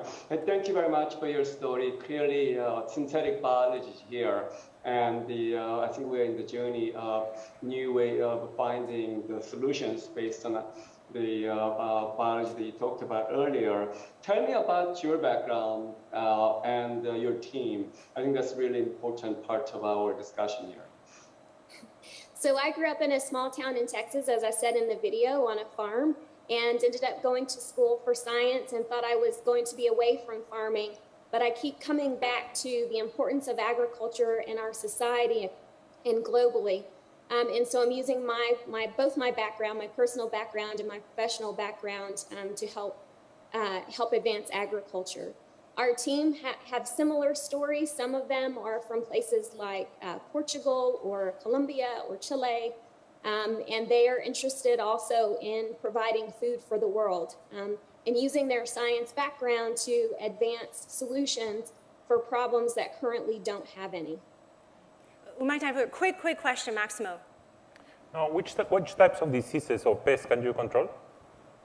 So our first two products are for shrimp and potatoes, and the shrimp product is directed at controlling white spot syndrome virus in shrimp, which causes over $1 billion of losses every year globally.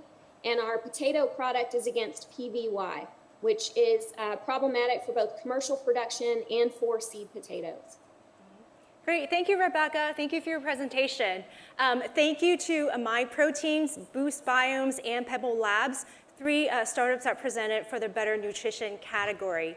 Now, on to the pitches for the 4th and final category, Better Production. The 3 startups presenting are Farmsense, Freshbox, and Wasteless. First up, Farmsense. Please enjoy his pitch. We are Farmsense, the next generation of insect monitoring. Insect pests are a huge problem in agriculture. For example, the navel orangeworm destroys about $1,700 of almonds per acre per year. If you extrapolate this across all crops, all insects, you're looking at a multi-billion-dollar a year problem. Growers can mitigate the harmful effect of insects if they know where the insects are in the field. To obtain this information, they deploy sticky traps. After 2 weeks, they mechanically retrieve them and count them, and use this information to make decisions about where to intervene in the fields. The problem is this information is often inaccurate, costly, labor-intensive, and simply out of date. Farmsense has a solution. You place our sensors in the field, it attracts the insects, and when they arrive, they're classified down to the level of sex and species. The user experience is very familiar. The grower can simply go to their laptop or iPhone and look at the insect density in real time. We are in a lucrative space, but our patented sensor has unique capabilities that simply leaves our rivals in the dust. Our technology can reduce pesticide use. This in turn can reduce the harm pesticide has to human health. It can improve food security. It can reduce the effect of pesticide on the carbon footprint, and can reduce the harm of pesticides to bees and other pollinators. We have had paid trials with 12 customers. These trials are with multiple insects and crops in multiple countries. With no attempts at sales, we've had dozens of potential customers or partners contact us, indicating a huge latent demand for our system. We've assembled the best team in the world to solve these problems, with PhD-level expertise in business, wireless sensors, machine learning, finance, and entomology. Thank you for your attention.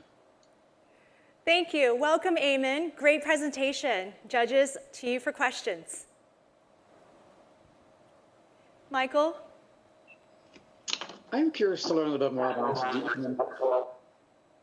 the economic model, So how will this work and why this work? Surely. So we don't make money selling sensors, we make money selling information. So we give the sensor or sell it at a nominal cost to the growers, and then we charge a monthly subscription fee to the growers. What is the range of the sensor, of an individual sensor unit? Sure, it depends on the crops. For ornamentals and high-value fruits, it could be 1 per acre or even 2 per acre. For row crops, it would be something like 1 per 10 acres. Young, let's go to you for a question. In terms of your way to bring AI and ML, I think you talked about some of what are the different sensors do you have to put together to predict where the opportunity and the issues are going to be based on the insect problems. So can you tell more about algorithms? Sure. So we actually have some very clever algorithms in this space. We do have some rivals that use video, and they can basically say some insect has arrived. But in contrast, our sensors can actually tell you the sex and species of the insect that arrives. And this is really critical because insects in a field could be beneficial, it could be pests, and it could be neutral. And because they have such detailed information, the grower could do really pinpointed interventions in both space and time. So these clever algorithms, partly because we're good at algorithms, but also because we have more data than the rest of the world combined. We've been making this enormous data set of real insects over the last 7 or 8 years. So we have this incredible data set we can learn from. Is based on your data, is the problem getting much worse than it used to be? Actually, all the growers tell us this. Actually, climate change has changed insects' behavior, and now you have unexpected insects that you never had before show up, or the insects show up later or earlier than they used to, or instead of having 1 or 2 hatches per year, you have an extra hatch. So actually, the problem is getting more uncertain, and we reduce uncertainty. which is very valuable to the grower. What are the economies of scale that you have with your technology? Can you repeat, please? What are the economies of scale that you need with your technology? So the sensors originally cost about $500. We've actually gotten it down to about $100. When we scale up large to tens of thousands of units, we're looking at about $40. At that point, we kind of plateaued. It doesn't really need to be cheaper than that in some sense. So we're already pretty close to being kind of cheap enough in some sense. Can you talk a little bit about the competition in the marketplace? Yeah, so again, we are in a lucrative space. We have competitors, but we have a patent for this unique technology we invented. Our competitors are using kind of a video-based system, but it's quite expensive. It's very uncertain. So again, it can kind of confuse a moth for a leaf. And it cannot work with very small insects. And there are insects as small as literally a grain of sugar, parasitic wasps, that are very important in agriculture. So much cheaper, much more accurate, much more general. Erde? So what is your ideal client? Which type of farms? The great thing about our technology is it's incredibly general. So obviously there's more money in high-value fruits and nuts, and that's where we have our initial beachhead. But eventually we're going to be actually in every crop, everywhere in the world, essentially.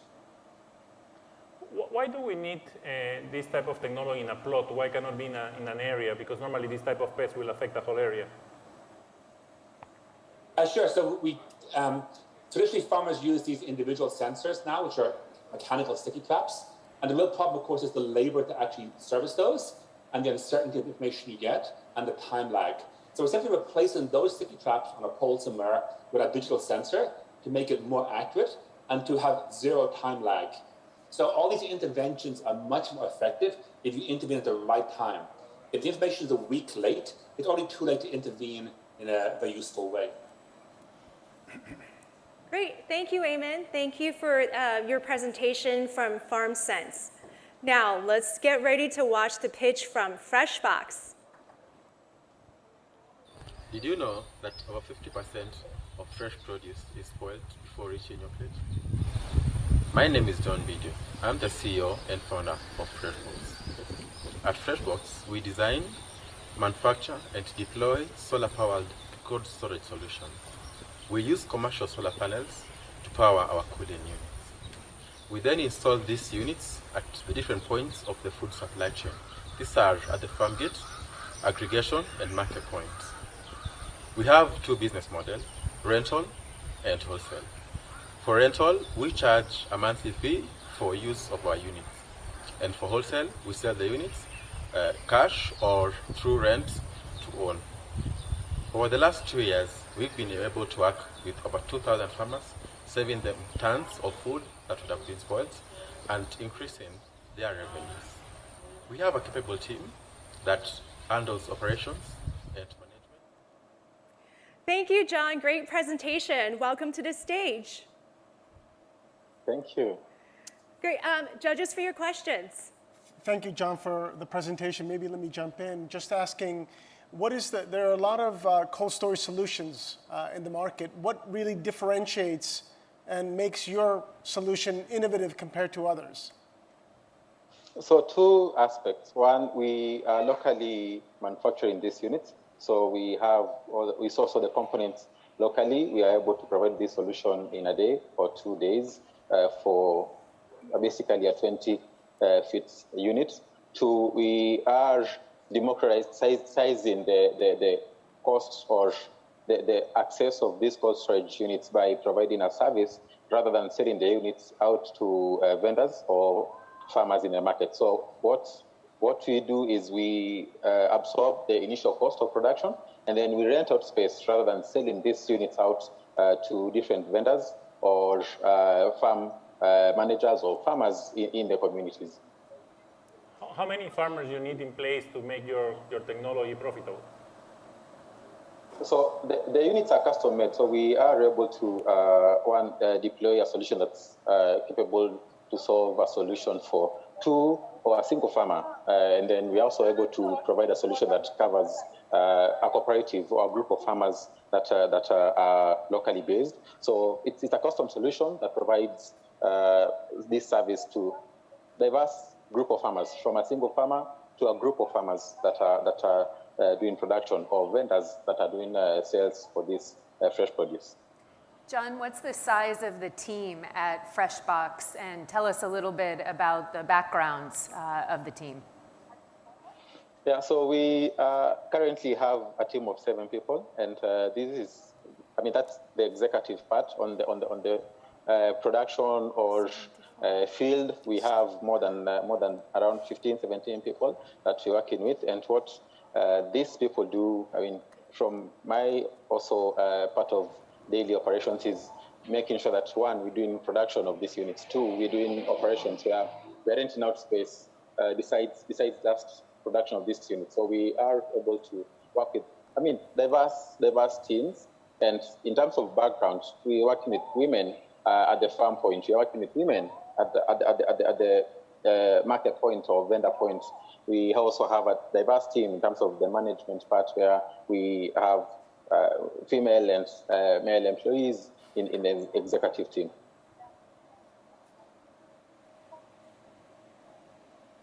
Any other questions for John?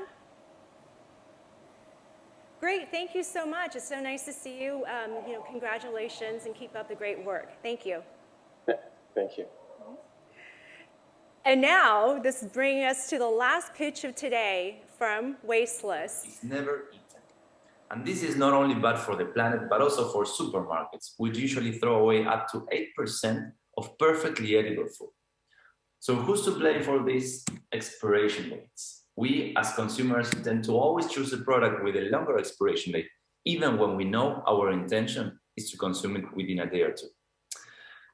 The solution to this problem is Wasteless. Wasteless allows supermarkets to price and sell products based on how fresh they are, allowing consumers to make sustainable shopping decisions by using our pricing engine that automatically detects the risk of each item of being wasted. How it works, we usually use date-enabled barcodes so that checkouts can recognize the expiration of each item, while we connect our pricing engine, which uses AI technology, in order to deliver the optimal markdowns for each specific item in case it's needed. Then consumers are able to see these discounts either in online or physical stores and make sustainable shopping decisions. The good news is that it actually works. For example, in Italy, we have reduced up to 90% of waste while increasing both margins and revenues. This is the team behind Wasteless. We are a group of developers and data scientists that have worked together in different data analytics companies. And we are very glad to announce our upcoming project with one of the largest retailers in Europe, where we will go live in 40 stores very soon. We usually charge retailers an initial fee per store, plus a monthly fee per product that we track. And we are also currently raising 5 million to expand sales and increase operations in Europe and US. So this is a triple win solution: better revenues for supermarkets, better prices for consumers, while building a better future for our planet. Thank you very much. One quick question: can you elaborate how you measure your reduction of waste? Because you are arguing that that's attributable to your technology. Of course. So the way we start with any customer we work with is acquiring historical data that is not only necessary for feeding our pricing engine and our AI, but also to understand the initial situation and their historical waste. Okay, it's both volumes and value. Okay, that's the way we use it, and we have a selection of products that we usually work. Mostly on the fresh categories, and then once we start, we measure the impact on the first 3 months, which are just to have an idea, because on the upcoming month, the algorithm gets more smart and results are usually increasing continuously. Yeah, but by definition, if you are measuring your pricing by a lower price, then you are increasing waste because value is going down. So there is a formula that we optimize, which is the final economic value. Of course, when you sell more, there could be some kind of increase in waste, but on the overall volume, we both increase revenues and we reduce waste, because waste for this formula to be optimal should be reduced. Okay. another question here. Would this entail large CapEx investments from the side of the retailers to incorporate the technology in their processes and on their shelves? Not at all. Depending on the store, we usually charge an initial fee for the setup, which should be minimum in terms that it should be recovered in the first 3 months. And then we charge a monthly fee per product that we track. And on that product, we intend to have a return on investment of 3 to 5 times in the first 3 months also. So the investment should be low, and that's what we want to prove in the first months where we run the pilot on any retailer we work with. Young, you have a question? Yeah, Thomas, good to see you again. Thanks for joining us. So the question around your deployment, which is really around the number of the stores that are being deployed, number of SKUs that are being used. Can you give us some update around that, please? Sure, Yang. Yeah, so we're working in Italy. We are increasing continuously. Right now, we are focusing on 50 products. And now in Metro, which is one of the largest retailers, we are starting at 200 SKUs, and that's going for 40 stores. So that's pretty much the numbers we can give by now. Great. And how effective are they in terms of on those stores that are being deployed your platform and being able to increase sustainability by managing the waste food reduction? Of course. So besides the economic value we add, we also measure a lot how appealing it is, our solution to consumers, because we also know that food waste in the household level, it's also very high. So our ecosystem of wasteless works both on awareness, and we measure also how consumers make purchases and how they accept our markdowns. In terms of data, we have over 80% of consumers have chosen discounted products over fully priced, which is great news, because this is that consumers are continuously understanding that making sustainable decisions are better for their pocket, for the environment, and of course, quality is always maintained for the retailer. So it's a full win solution, and we measure continuously on that terms. Okay, we've got time for a quick question. Bill? No? Okay. Great. Thank you, Tomas. Great to see you again. Thank you for your presentation. Thanks. And thanks to the startups presented for the better nutrition and a better production categories. And this wraps up all the 4 presentations from better environment, better nutrition, better life, and better production categories. Congratulations to all the startups presented today. We were just so inspired by the great work that you're doing and can't wait to follow up your next journey. So now the judges are going to huddle for final deliberations. Please check out some of these amazing videos from our partners, including EBRD, the introduction of food econs, some really fun cooking videos, and live performance of the World Food Forum anthem by the United Nations SDG Young Leaders, AY Young. But first, let's see how we got here today with this video from the Extreme Tech Challenge.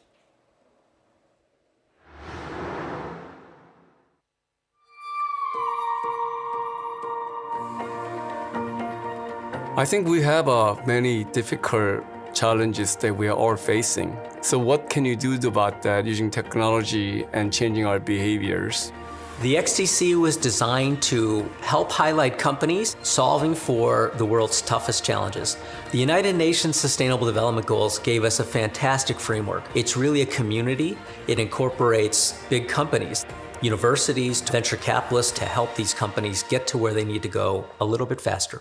XTC is important because it is a way of organizing a vast number of great ideas and great entrepreneurs that can support each other and learn from each other and mentor. Startups can be very fast, very free in thinking. That is very inspiring for the big companies, and therefore they bring a very nice facet to the entire game. When you have a diverse background, that is a power. So we want to bring diversity, inclusion through our footprint and being able to show examples of success, not just here, but across many geographic areas. Technology is a powerful enabler for positive change and for identifying solutions to challenges that the world faces. And since XTC is based on the UN SDG goals, it really helps us gain powers to bring vision of positive change to the world. It's a totally unique competition that brings together the world's best entrepreneurs. It provides companies like Hildrich with a platform to be seen, to be heard, and to build relationships to help us grow around the world. XTC 2021 was amazing. We have the opportunity of learning how to pitch to investors and get wow. Innovation can truly happen anywhere. It's always been the case that there are smart people all over the world. Now our job is to bring the world to them and just empower the smart people everywhere with the resources that we've always had here that you can just bring virtually through things like Zoom.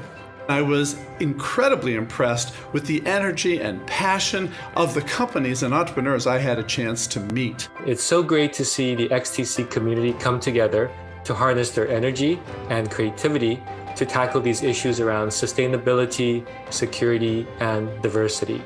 A global challenge leads to the global market. We want to work with entrepreneurs to solve big problems and create big business together. Young and Bill's vision of catalyzing the startup community is truly being realized through the XTC competition.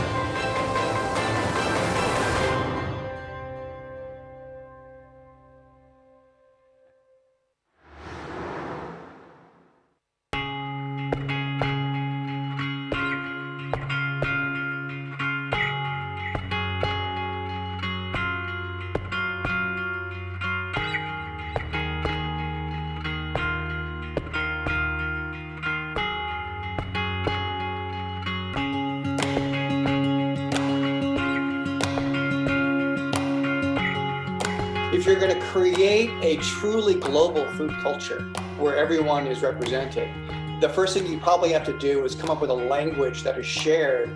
It's probably not going to be words. It's probably going to be images, icons. Foodicons is a way of overcoming at least partially linguistic and geographic barriers. It's an ambitious project meant to serve people throughout and across the food system, from consumers to professionals of all kinds. What we decided to do was draft designers and food system experts from all over the world to join us in that journey, to create a truly universal language that can be shared by everybody in our food systems. I really like this double mission here. If I speak Hindi, that's my first language, and you speak English, even if you see one particular icon, we are literate in that same language. Yo creo que es súper relevante e importante tener una alternativa más de un lenguaje, más allá del escrito o del hablado, y por eso yo creo que los iconos son una parte importante de la cultura actual.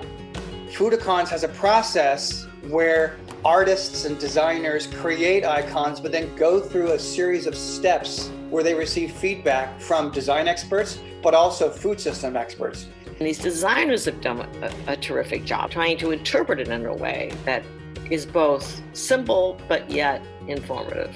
Not only are we crowdsourcing these icons from people all over the world, but they're all going to be open source. There's going to be no limitations on anyone in the world using them for essentially any kind of practice. I think timing is everything. And I think this is that moment where people want to be part of something bigger than themselves and want to contribute to something that has a high degree of utility. It's really important to me to work for something greater than just myself, my country, or my culture, and be certain what we do here bring values for everybody in the world.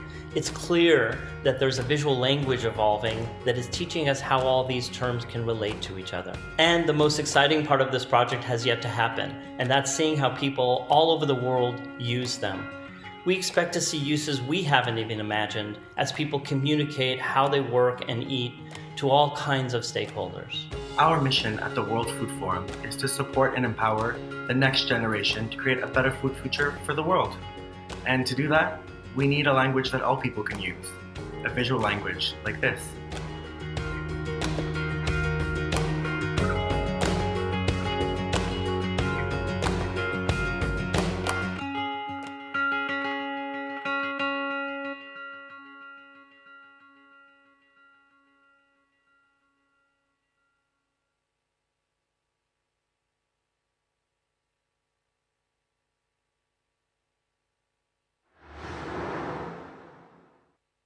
Hi, my name is Kevin Sevilla and I work at Hotel Belmar in Monteverde, Costa Rica.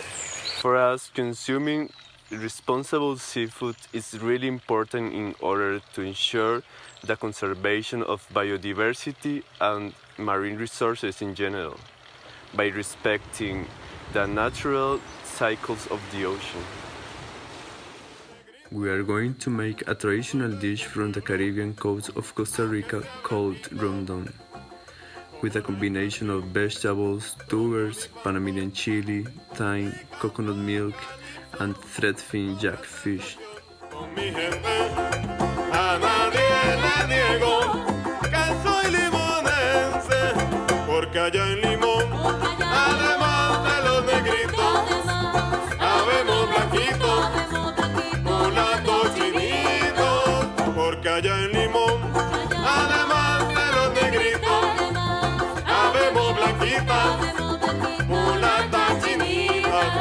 Yo soy de Limón y no soy negrito, yo soy de ese pueblo, aunque sea blanquito. ¡Que viva Limón! ¡Que viva!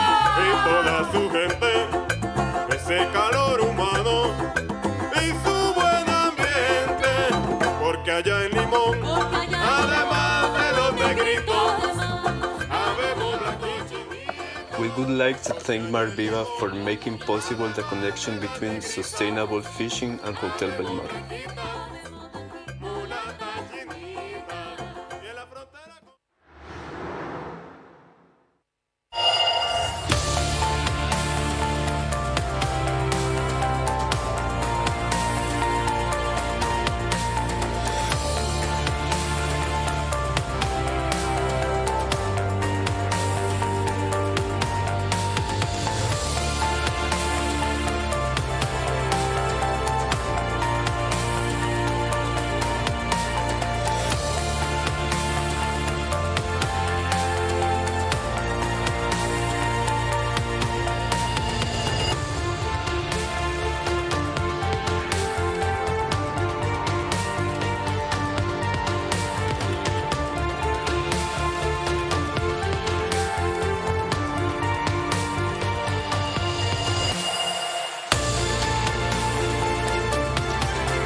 Many of the world's most urgent problems share a common cause, our food choices, but it also means we can tackle these problems through diet.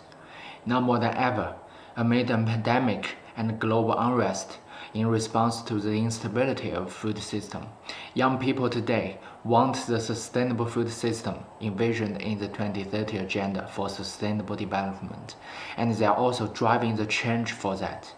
As the largest generation of youth in history and the generation that will be most affected by the COVID-19 recovery, we must engage and empower today's youth to know about the food system, be passionate about its sustainability, and actively work towards its realization. By empowering today's youth, we will lay the groundwork for a more sustainable food system for generations to come. There is no question that all the young people have roles to play for a more sustainable food system, whether that's now or in the future. Whatever their professional goals, wherever they live, there are always big and small that young people can participate in making the food system better for everyone. We can start from this moment, from adapting a more sustainable diet, a good diet that not only be good for the health of people, but also for the health of the planet. Reducing food waste, reducing meat consumption, that's what we can do for the food system. To achieve a more sustainable food system, the time is now. The answer is simple. Engagement is a key for change.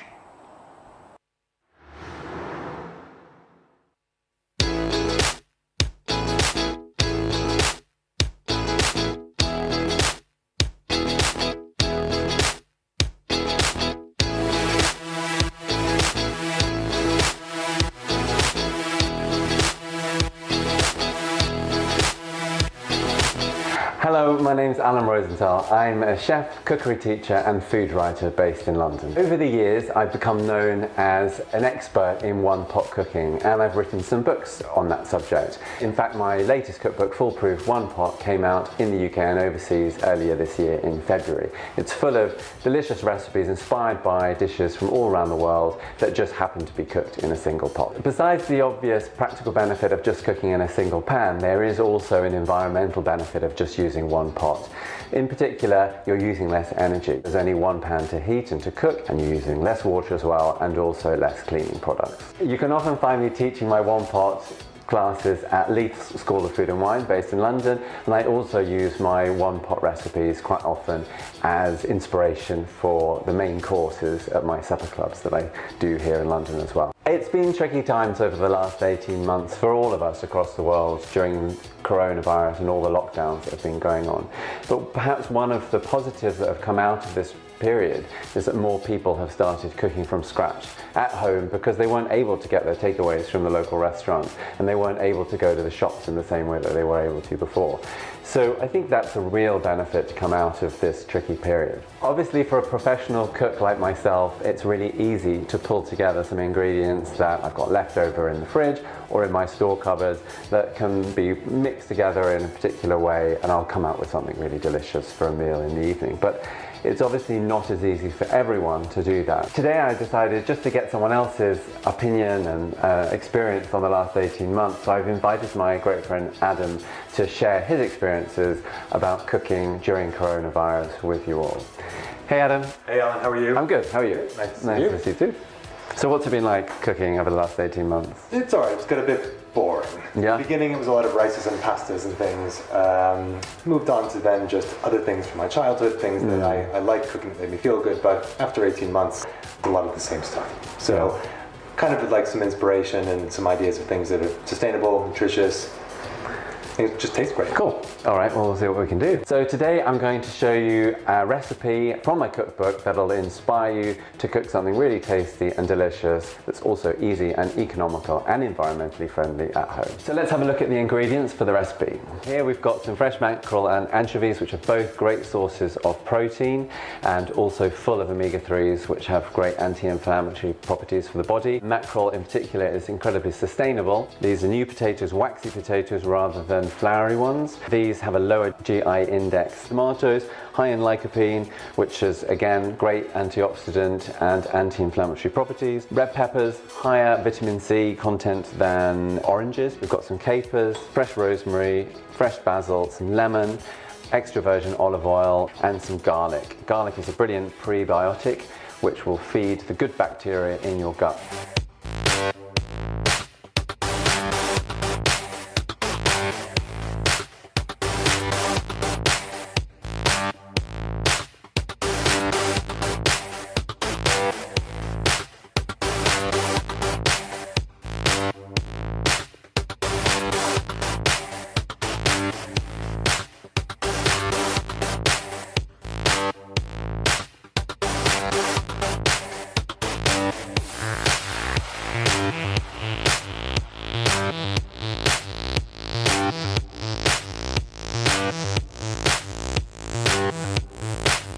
I really hope you've enjoyed watching me make this recipe. I know you're going to love it if you give it a whirl. If you want to contact me, you can obviously get in touch through all the social media channels.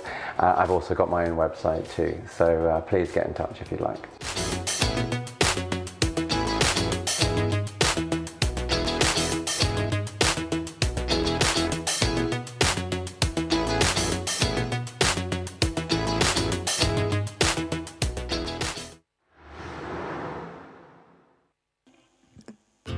Brainstorm, everybody. What's up, world? World Food Forum, how y'all doing? One more time for the good time. I need that better.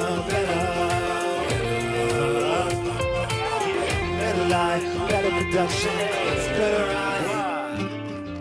better right. The four betters connected, give us a better life. Who would have thought you could look into this, no one inside? Who would have thought you could be the one that could end the fight? That's food for thought. I had a dream that you could plant a seed, and one day it would grow and turn into a tree, and maybe we achieve food security. If we can fix up food, then we can save them all.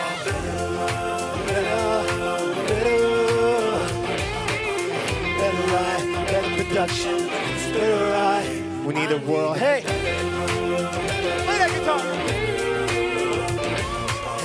Better life, better production. We need a world with a healthy diet for all, and no more food loss in this waste. A wiki done search, you'll find better life, and we can put ourselves to the side. I had a dream that one day you could turn into a tree and turn into a tree, and maybe we achieve food security. And we can fix the food, then we can save them all.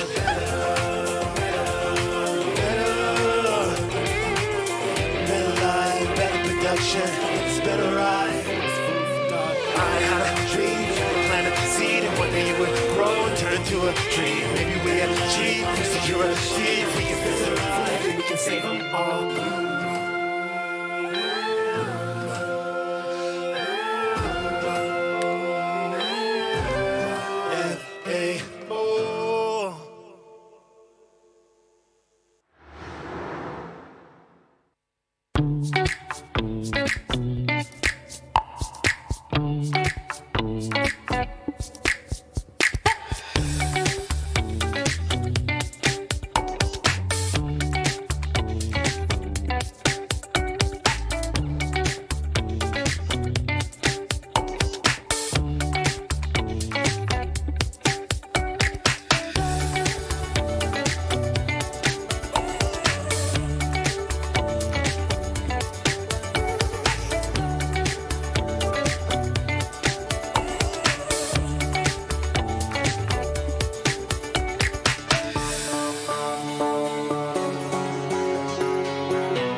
Oh.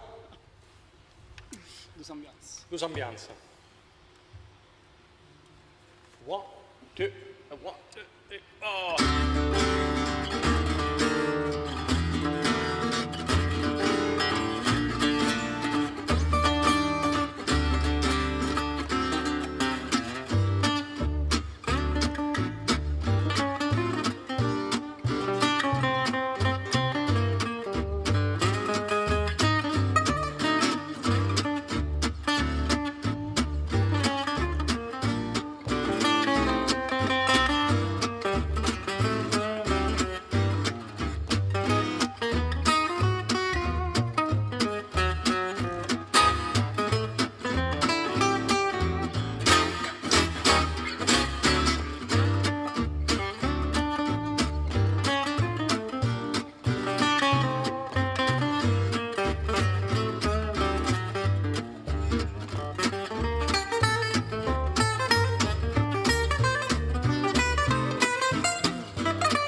primo view.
Hi everyone, I'm Lindsay. And I am Thomas. We're here to say thank you for joining us on World Food Forum Innovation Day.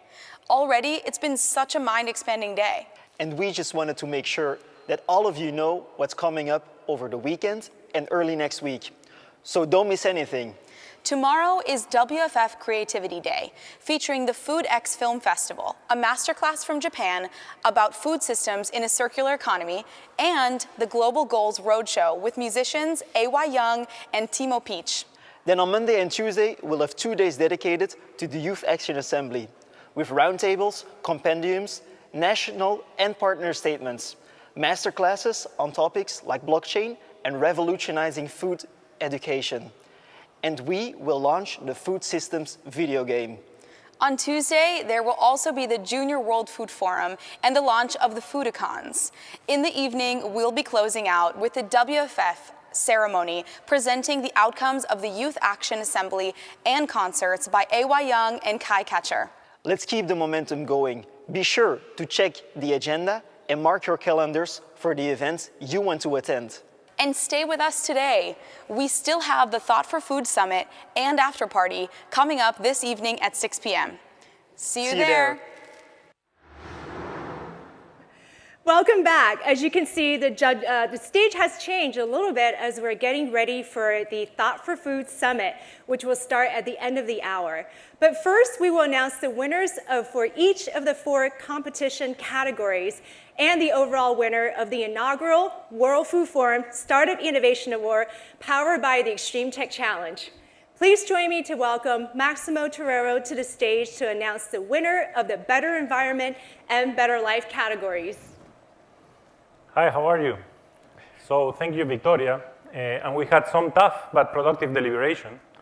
But in the end, we have to come to a consensus on the 4 strong winners. And I will start with the first 2. First, it's my pleasure to announce that the winner of the Better Environment category is Bondi Bio, for leveraging solar energy and water to sequester and valorize CO2 and biomanufacture high-value plant-derived materials and products. So congratulations from all the judges. And the next winner of the Better Life category is Hildrich Technologies for their platform of enabling novel parametric insurance for weather events for agricultural industry. Congratulations to both the startups for helping to transform the agri-food systems, and we look forward to watching and supporting your progress going forward. And I hope you will partner soon with us to create a change in the agri-food systems. Thank you. Thank you, Maximo, and congratulations to the winners. Next, please welcome Young Sohn to the stage to announce the winner of the Better Nutrition and the Better Production categories. Over to you, Young. You're on mute. Right. Thank you very much, Victoria. Thanks for joining us, everyone, today. Better Nutrition was really close. And the winner is Pebble Lab, which is creating direct-to-the-biotics as a delivery vehicle for RNA to repair pest or disease protection. Congratulations. And the winner of a Better Production is Wasteless Inc., which delivers AI markdown optimization of fresh products to minimize by optimizing prices in the marketplace. So let's give them a big hand. Thank you. Congratulations, Pebble Labs and Wasteless, and to all the presenters and all the winners today. You're all winners in your own right. And now to announce the overall winner of the inaugural World Food Forum Startup Innovation Award powered by the Extreme Tech Challenge. Please welcome Beth Bechtel to the stage. It's my pleasure to be here to announce the overall winner. I feel like I need to pause and create a little bit of suspense in the room. The winner of the entire Innovation Challenge is Bondi Bio. Congratulations to James and his team. We are thrilled to see what you can accomplish and look forward to further innovation and the scaling up of your business. I think we have the Bondi team with us, and I believe based in Australia. So I understand it may be quite late or quite early for you, depending on your perspective. But James, I am sure you are incredibly excited. Congratulations again. Behind you. And over to you behind me. Yeah, thank you. It's fantastic news. We're overjoyed. It's 1:30 in the morning here in Australia, and we're about to have the clocks go forward. So we're going to lose the next hour as well. But no, we're super excited. Thank you very much for all the judges, and congratulations to everyone else in the final as well. It was wonderful talks, and we're honoured and to be chosen as the winners of this competition. I think we're really excited as we sit on the precipice of a new century where we can use biology to right some of the wrongs, I think, and help feed the planet and put some of the mistakes we've made with greenhouse gas emissions and habitat destruction behind us, and hopefully now work moving forward using biotechnology to build a better future for everybody as we move into the 21st century. So thank you very much for this award. We're honoured to receive it and look forward to a bright future. Thank you. Congratulations, James and team from Bondi Bio. Wow, thanks to all the startups who participated today, and congratulations to the winners. We are so inspired by your passion and drive to innovate for good. I hope you all enjoy the program today, and I feel excited about what we can do together as a global community to empower the new generation of entrepreneurs building a better food future.